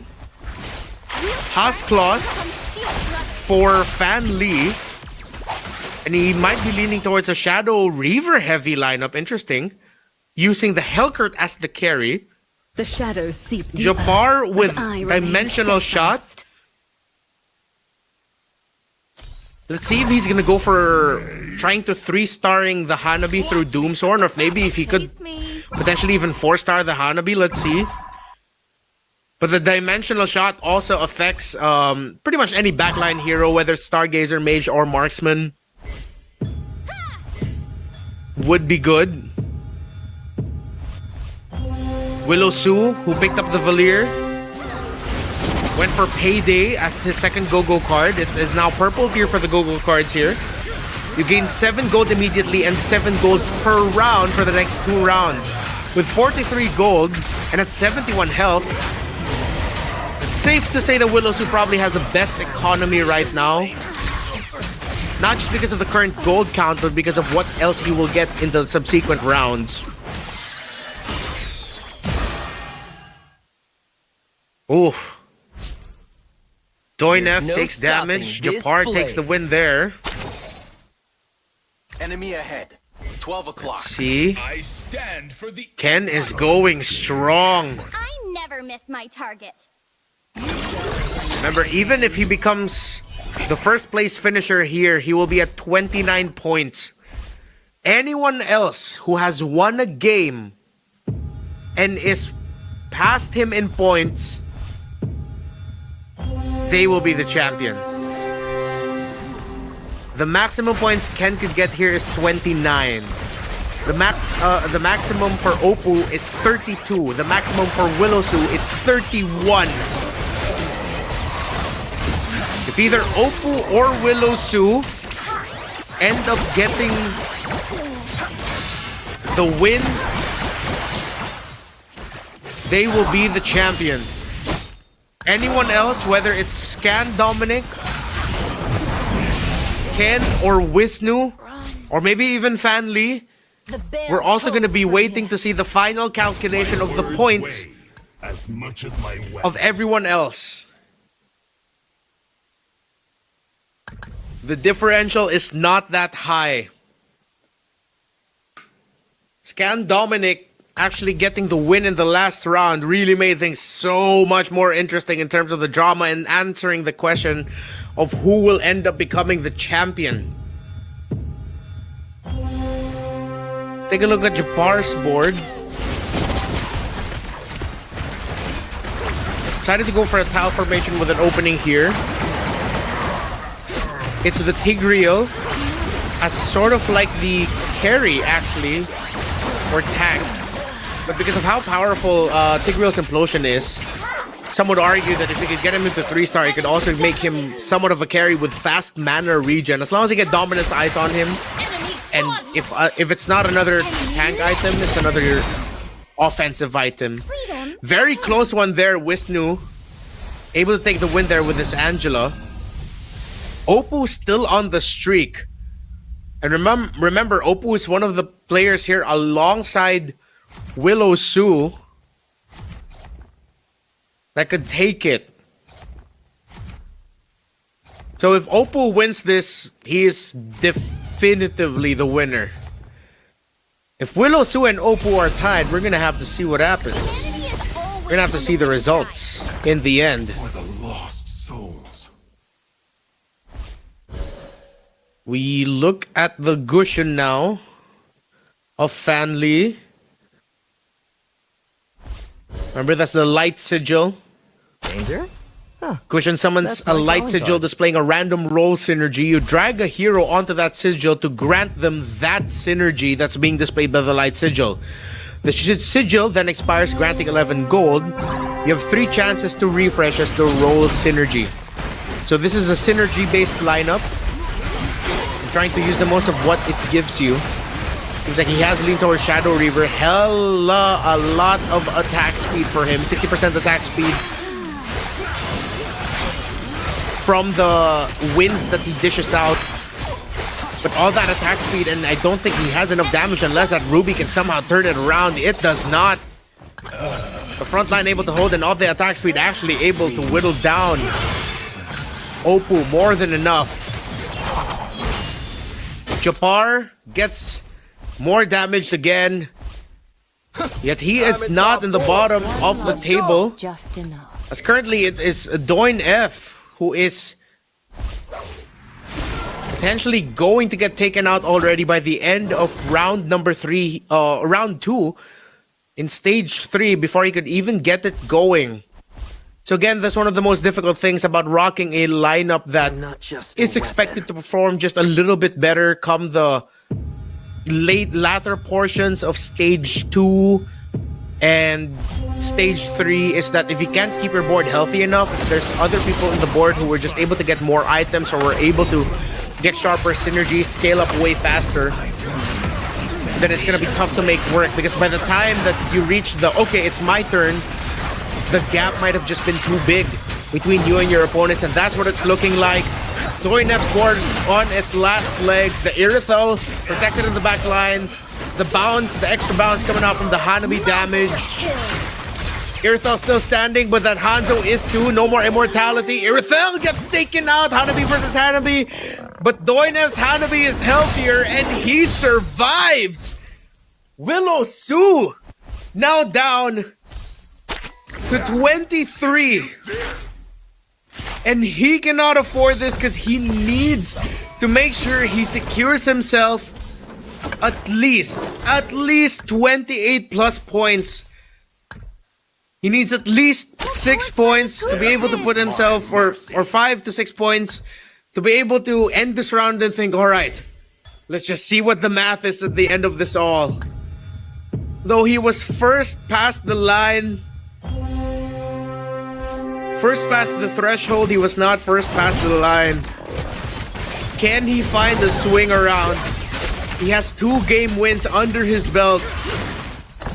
How unfortunate would it be if by the end of it, he would not end up becoming the champion, because everyone else in the top 8 of MCGG Rising Star Season 3 were just that good and consistent to keep the points close enough that what could have been a crowning moment for him was actually just another moment of wait.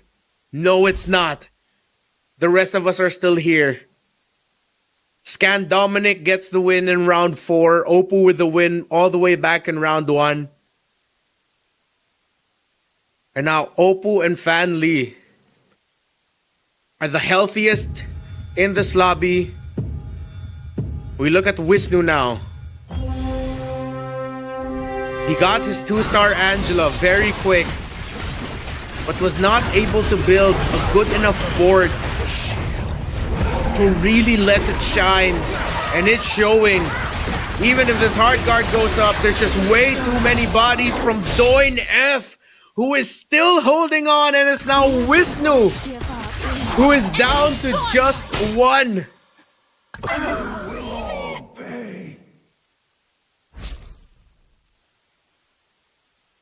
Scan Dominic has ended a Fan Lee streak. If Scan Dominic wins this, he will be at 31 points. The greater the power, and he would be crowned champion. The curse.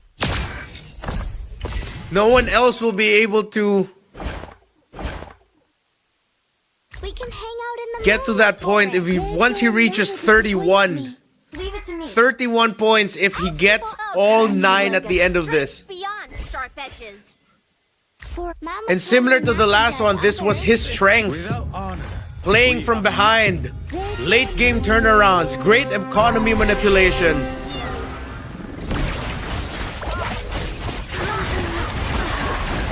Final look here at Wisnu. As even though he got that Angela very early, he was not able to let it shine. Everyone else got the other pieces that he would want. And Wisnu would be the first one out. Officially out of championship contention. He needed to win this, as he doesn't have a game win yet under his belt. If Scan wins this at 31, Oppo's maximum points will only be 30.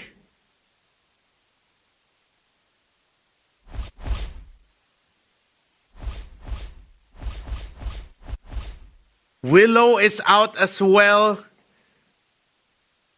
Scan Dominic's maximum points at this point will exceed his. Unfortunate for Willow Sue. Everyone else in the lobby saw what he did for Game 2 and Game 3. But a lot of other people in the lobby as well had a very good placement that we couldn't crown Willow Sue just yet. So now it falls on Oppo, Scan, and what if Fan Lee? The Fan Lee animated as always. He's not going to be able to survive this round as he will fall down to Ken. Ooh. Time to fight. But this is still a very healthy group. We might be seeing this end at stage 5, round 4. Scan gets an extra body on the board so that he'll be able to get even more heroes, maybe activate more synergies. Same goes for Ken. Fan Lee actually decided to go for the immortality, because based on with how close the last one was, maybe an extra bit of immortality might actually be the difference maker for his board. All across, Oppo currently at 68 health, can play 9 heroes max, Ken at 10, Fan Lee at 10, and Scan Dominic at 10. While Scan Dominic and Ken are actually the only ones on a hot streak currently. Ken, if he wins this, will go up to 29. Scan Dominic, if he ends up becoming second place, will be at 29. We're gonna have to see what happens there. What happens when these two are tied.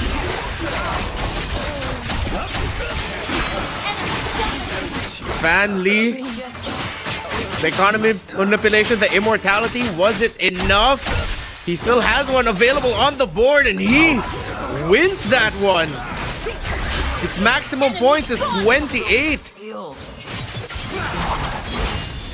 But he has yet to win this. If he wins this, he'll max at 28. Distracted now. Oppo, Fan Li, Ken, and Scan. Very tight game yet again. We have had 5 straight games. Only the strongest shall survive. Of high quality MCGG. Will someone be able to pull out the rug from under their opponent's feet yet again?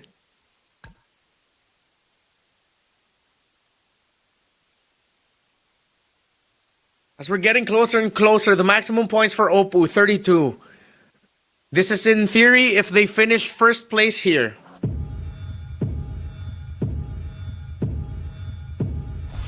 Oppo at 32, Scan Dominic at 31, Ken at 31, 29, excuse me.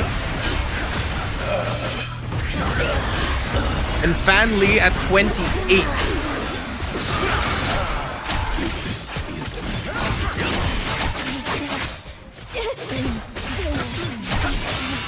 Fan Li against Scan Dominic.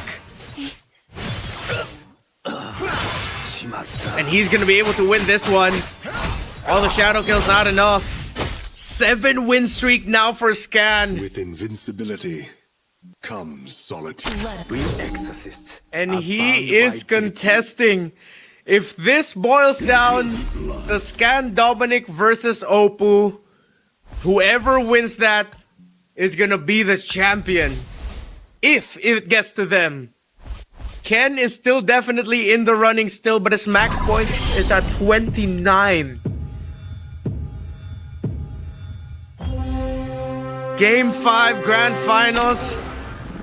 The final creep round. And let's go through again one last time the final go-go cards that they decided to go for. Ken actually went for Steel Front. There are at least 3 allied heroes in the same role. You get the hybrid defense. For Scan Dominic, for every 1 activated synergy, allies gain 4% hybrid attack. And at this point, at commander level 9, he is getting 4 cost heroes each round. He also has Metro Zero activated as well. My skills just otherworldly. Customized recruitment for Fan Li. For an increased chance to get 4 gold heroes in shop refreshes. Meanwhile, for Oppo, it's Trust Fund. At level 10, if he gets to level 10, he'll be able to get 25 gold. Going to the next one as we focus on Scan Dominic's Yu Zhong, currently in the running. And what's looking like to be the favorite to become the champion here decided to go for a full carry Argus with that Dragon Spear. His Dragon Spear has Gold Bandit, low HP shield, and hybrid defense. Remember, in the previous one, there was late game drama as well. When we thought Scan Dominic would continuously dominate, but then suddenly, his opponent was able to find some turnaround pieces, make it look like they'd be able to take the win under Scan Dominic's rug, under Scan Dominic's feet, but then he was able to still secure it. We have to revisit again what Zilong does. Each basic attack has a 24% chance of being followed by 2 extra attacks. Each basic attack now has a 5% chance to gain 1 gold through Gold Bandit. He also gets a shield that can absorb 50% damage when HP drops below 30% or when taking lethal damage. An extra hybrid defense. Casting a skill grants 70 hybrid defense for 4 seconds. And with how fast Alpha gets his mana, no surprises there. We look at the board of Fan Li now, who's going up against Oppo. This is going to be an elimination round. Unless somehow, some way, they somehow survive with just 1 health. Shadow kill. The two swordsmen against the Angela, but the Angela takes the cake, but Fan Li's still alive. He takes only 16. He's only down to 2. He has another chance. to stay alive in this. But Scan Dominic is still on a streak. He is looking to 3-star that alpha, and when that happens, you could call it, or excuse me, 3-star he's looking to 3-star the alpha alongside the Argus. If that happens, you could call it GG, but we also have to look at the second closest player that could potentially challenge that is Ken. He has a 20 economy right now, and he's trying to buy and sell pieces so that he gets phase warpers leveled up, specifically his Harley and Valentina. We focus on Fanly now, as he is on the brink of elimination.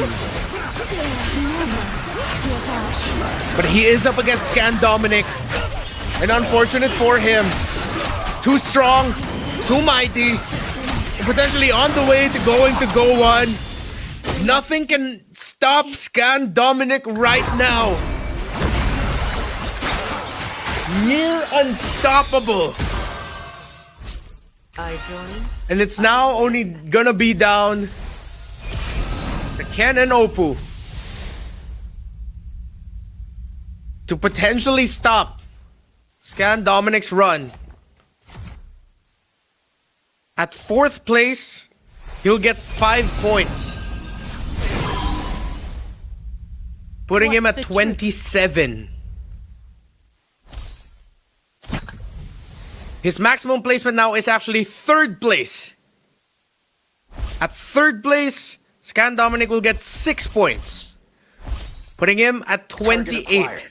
Locked and loaded. If Ken wins this, he goes to 29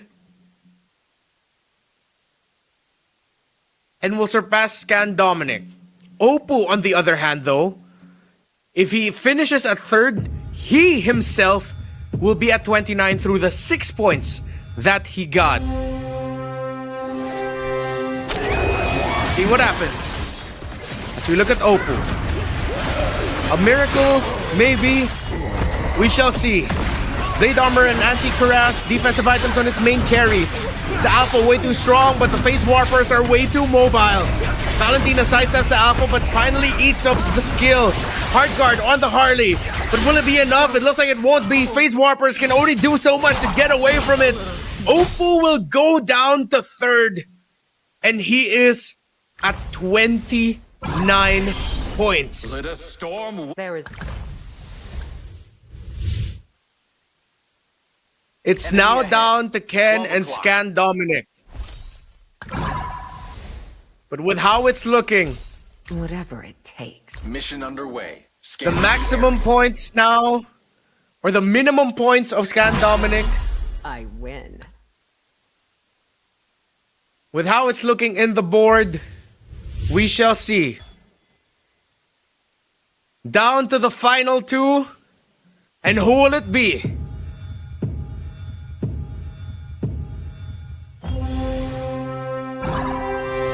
From Bolivia to Jakarta, or a world championship at home? We're looking at the point of view of Ken, who has yet to win. He has a 3-star Valentina that's holding on for dear life. A lot of phase warpers that can potentially sidestep. The Valentina gets the Argus. The Argus gets the shield. He has increased basic attack. Winter Crown. The skill pops up again. And the Valentina gets taken out. Scan will win it all. Victory. At 32 points. 9 points secured here at the end. His 2nd game win. And that is the man right there. Sun, bright, high and beaming all the way from Bolivia in Latin America. He is him. And he is the champion of MCGG Rising Stars Season 3. And he will be going to the Go 1, the first ever MCGG World Championship. What a play! What a turn! And the storytelling of it, how insane it was that it was actually the piece that threatened his victory in the previous game was one of the key pieces for him to win it. The Alpha and the Argus together. He went 19-5 in that game. Ken went 17-7. A very valiant effort from everyone here today. But Scan Dominic goes to go 1. When we thought by the end of round number 3 that it was gonna be Willow, but because of how competitive it was in terms of the points, everything was just kept close. 31 points for Scan Dominic, 29 points for Opu, Kent FXL, 27 points, Willow Sugos, 26 points. And Scan Dominic will go to go 1. Congratulations, he ended it going back to back, and what a climb. He got 3 points, then 4 points, then 6 points, and then wrapped it up with a back-to-back first place finish with a hero that in MLBB MCGG lore is commonly known as a dark system. There's no dark systems along in MCGG. That is champion worthy in MCGG. Playing the Great Dragon Spear again. When you play with Great Dragon Spear, when you play with Zilong, you have a main carry in mind. You're looking to find a 4-cost or maybe even 3-star 3-cost hero that could be the main carry of your lineup to give that Great Dragon Spear to and just be the main piece of your board that will deal majority of the damage, and for the case of frontliners holding the Great Dragon Spear, actually taking majority of the damage to put it on the Argus. And the fact that he actually decided to pick up Gale alongside his commander, we usually don't look at the little extra stat boosts that you pick up with your commander, but he knew he was just rocking and going for attack speed. He put the increase your hero's attack speed by 2% onto his commander. Once he saw that he had the room for the Argus to go in and that he could play through Weapons Master, he just decided to go for it. And then he was able to keep the board and his field interesting enough and not so laser focused into one synergy that he went out with Metro Zero with 8 on the synergy count, meaning that he gets 5% extra damage reduction. So he played that so incredibly well, and congratulations to him. He is going to go on. I cannot wait to meet him in person. And to whoever else the other representatives are going to be and the other players are going to be of the Go One World Championship. But yeah, he is him from Bolivia. Just goes to show the global nature of how MCGG is now, how fast it was able to climb as a global game, and we couldn't have done it without you and without these players who put in the effort. From MCGG Rising Open to the regional qualifiers to the group stages initial qualifiers to the semifinals group stages and now to this grand finals. It was a terrific day of MCGG, very competitive. And now we are going to be joining the Indonesian broadcast for an interview. Wah, itu dia. Hello, Scan Dominic. Hello, congratulations. Hello, Scan Dominic. Can you hear us? Hello, congratulations. First of all, you coming from Bolivia. You coming from South America, and you just win MCGG Rising Star, and also going to GO1 in Jakarta. How do you feel to be a champion? No,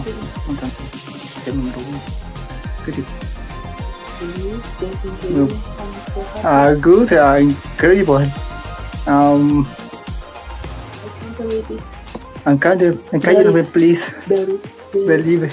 I can't believe this. I can't believe. Okay. Yeah. Renmar, anything to say? Yeah, of course. I mean, no surprises here. You went from the lower end of the table, and then you finished with back-to-back wins. We just want to know, when you picked Zilong, did you know that there was a hero you already wanted, that you wanted the Argus, you wanted Alpha as your main heroes for Zilong? One strategy inspiration community in Brazil. Argus, my god. Oh my God. My goat katanya guys. Jadi mungkin buat teman-teman yang ada di Indonesia, awalnya nih kayak Scan Dominic. My cyber. My cyber. Jadi dia nggak percaya, dan dia tuh ngerasa kalau Argus emang the goatnya dia tuh hero favorit dia pokoknya. But how do you feel to fight against 3 Indonesian? Yes. In the last fight, right? So good. No, not incredible. Yeah. So good. Indonesia so good. Indonesia so good guys. So nice. So nice. Yeah. Maybe. But it seems like first. I am nervous. Oh, you nervous? Yes. Pasti bro. Yeah. No. Hey, it's okay. Like we understand. You fought very hard today. You went from qualifiers all the way until now, and you deserve to rest and you deserve to celebrate. Actually, I want to be able to hear you say this in your own language. Even I know we're in the English broadcast, I'm pretty sure there are people watching. So in your own language, you can say it. Why do you love this game? Or just make it simple. Just tell people, invite people to play MCGG in your language. En tu lenguaje. ¿Me dijo? Sí. Este juego me encanta porque la verdad, cuando me desestresaba y siempre cada vez era una salida al mundo. Este juego me ayudó mucho y conocí a muchas personas gracias a este juego, a maravillosas personas. Estoy agradecido gracias a todo mi equipo y todo mi apoyo, todo el apoyo de mi equipo. Okay. A toda la LATAM que me apoyaron todos los latinoamericanos, y soy el único por apoyarme como ser los únicos representantes. Estoy muy agradecido. Sobre todo a DK y Shani. Oke, aku mau translate. Oh iya boleh. Let me translate in Indonesia, right? Ya, jadi terima kasih untuk MCGG, game baik katanya, game terbaik. Game terbaik, dan untuk teman-teman yang di Latam, ini kan game yang lumayan mengandalkan personal. Jadi nggak perlu nyalain siapa-siapa karena yang main ke kita sendiri, ya kan? Dan untuk komunitas di Latam atau bahkan tadi dia sempat mention di South America, semoga bisa berkembang lebih banyak lagi, dan semoga nanti bisa mewakilkan South America untuk turnamen selanjutnya. Dan maybe you can translate to English as well. Yes. I can do a little bit. I'm actually half Spanish, but sure. So the little bit I understood was he said that there's a lot of actually strong MCGG players and personalities in Latin America, and it means a lot to him that he gets to represent the Latin American region, that he shows that they can go global, that they are world class, that they are deserving of a spot in the World Championship for MCGG, that anyone out there can pick up the game and become a World Championship representative for their country and for their region, and that's why that they should go ahead and play the game as well. Very last thing, your message to your fans and your supporters. If you want to say thank you to anyone else and to any other fan. Para tu equipo y para tu familia, para tu... Quisiera agradecerle por aceptarme en la comunidad, por siempre creer que que podría haber logrado completar este torneo cuando yo creía que podía completar. La verdad, hoy día me desanimé mucho con las primeras rondas, me estaba yendo mal y remonté. Estoy agradecido. Quisiera también, estoy nervioso, perdón. It's okay. It's okay. Oke. Jadi ya pesannya. Agradecimiento a mi familia, a mis amigos de Sky Kings y a la comunidad brasileña, sobre todo porque sus torneos me ayudaron mucho a volverme fuerte. Itu kan tadi kan pesannya untuk fans juga ya. Kita pasti say thanks, udah mendukung juga, apalagi dari part of community juga. Tadi kan dia udah sempat dibilang kalau dia sempat main sama komunitas yang ada di Bolivia. Ya udah pasti dia akan mencoba untuk memberikan yang terbaik, ya kan, buat komunitasnya juga. And once again, Scan Dominic, congratulations, and as well as good luck in GO1. See you in Jakarta. Yes. And gracias. Muchos. Muchas gracias, eres bueno. Eres bueno. Gracias a todos. All right, congratulations to Scan Dominic. Of course, he is from Bolivia, and I just want to thank him for taking the time and really doing his best to be able to give us a moment to understand how he plays. And hey, we got it. Argus is his GOAT. So it seems like he already knew what he wanted to do when he picked up that Zilong, when he got Gale, the extra attack speed. He knew he wanted to chase that Argus down. In his own words, Argus is my GOAT. And that's why he was able to win it. So at the end, it seems like in the very final round, he just decided to go for comfort. He decided to go for what was familiar to him, what would be his best personal strategy. And it's what took him to Go 1. It's what's gonna take him to Jakarta. He is gonna be going to Indonesia to compete in the Go 1 MCGG World Championship. Muchas gracias to him, and of course to everyone in Latin America who was supporting him, and all of his friends and family. He said the same messages as well. So it has been an absolutely stellar journey for him. I cannot wait to see him on the world stage as he goes up against among the best of the best. And at the same time, he also let us know that you should watch out for Latin America as a region for MCGG. That there are a lot of personalities and faces there, that you could also be a personality and a face of MCGG of yourself. Just take the time to play the game, to put your hours and effort into it, and it can take you to new heights.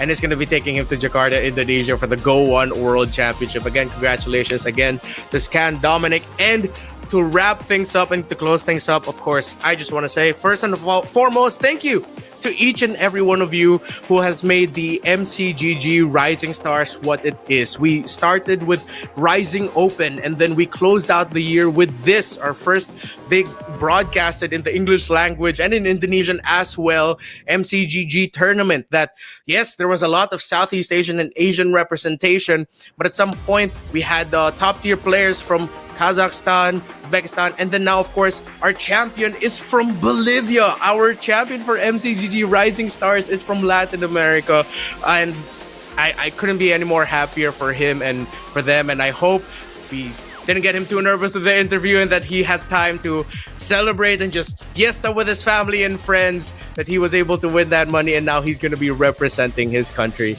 and his region. The dreams of Latin American Magic Chess go in his shoulders, and the way he plays, even it's cool, calm, and composed. Even when he's at a deficit and is having a hard time trying to make a comeback, he finds a way.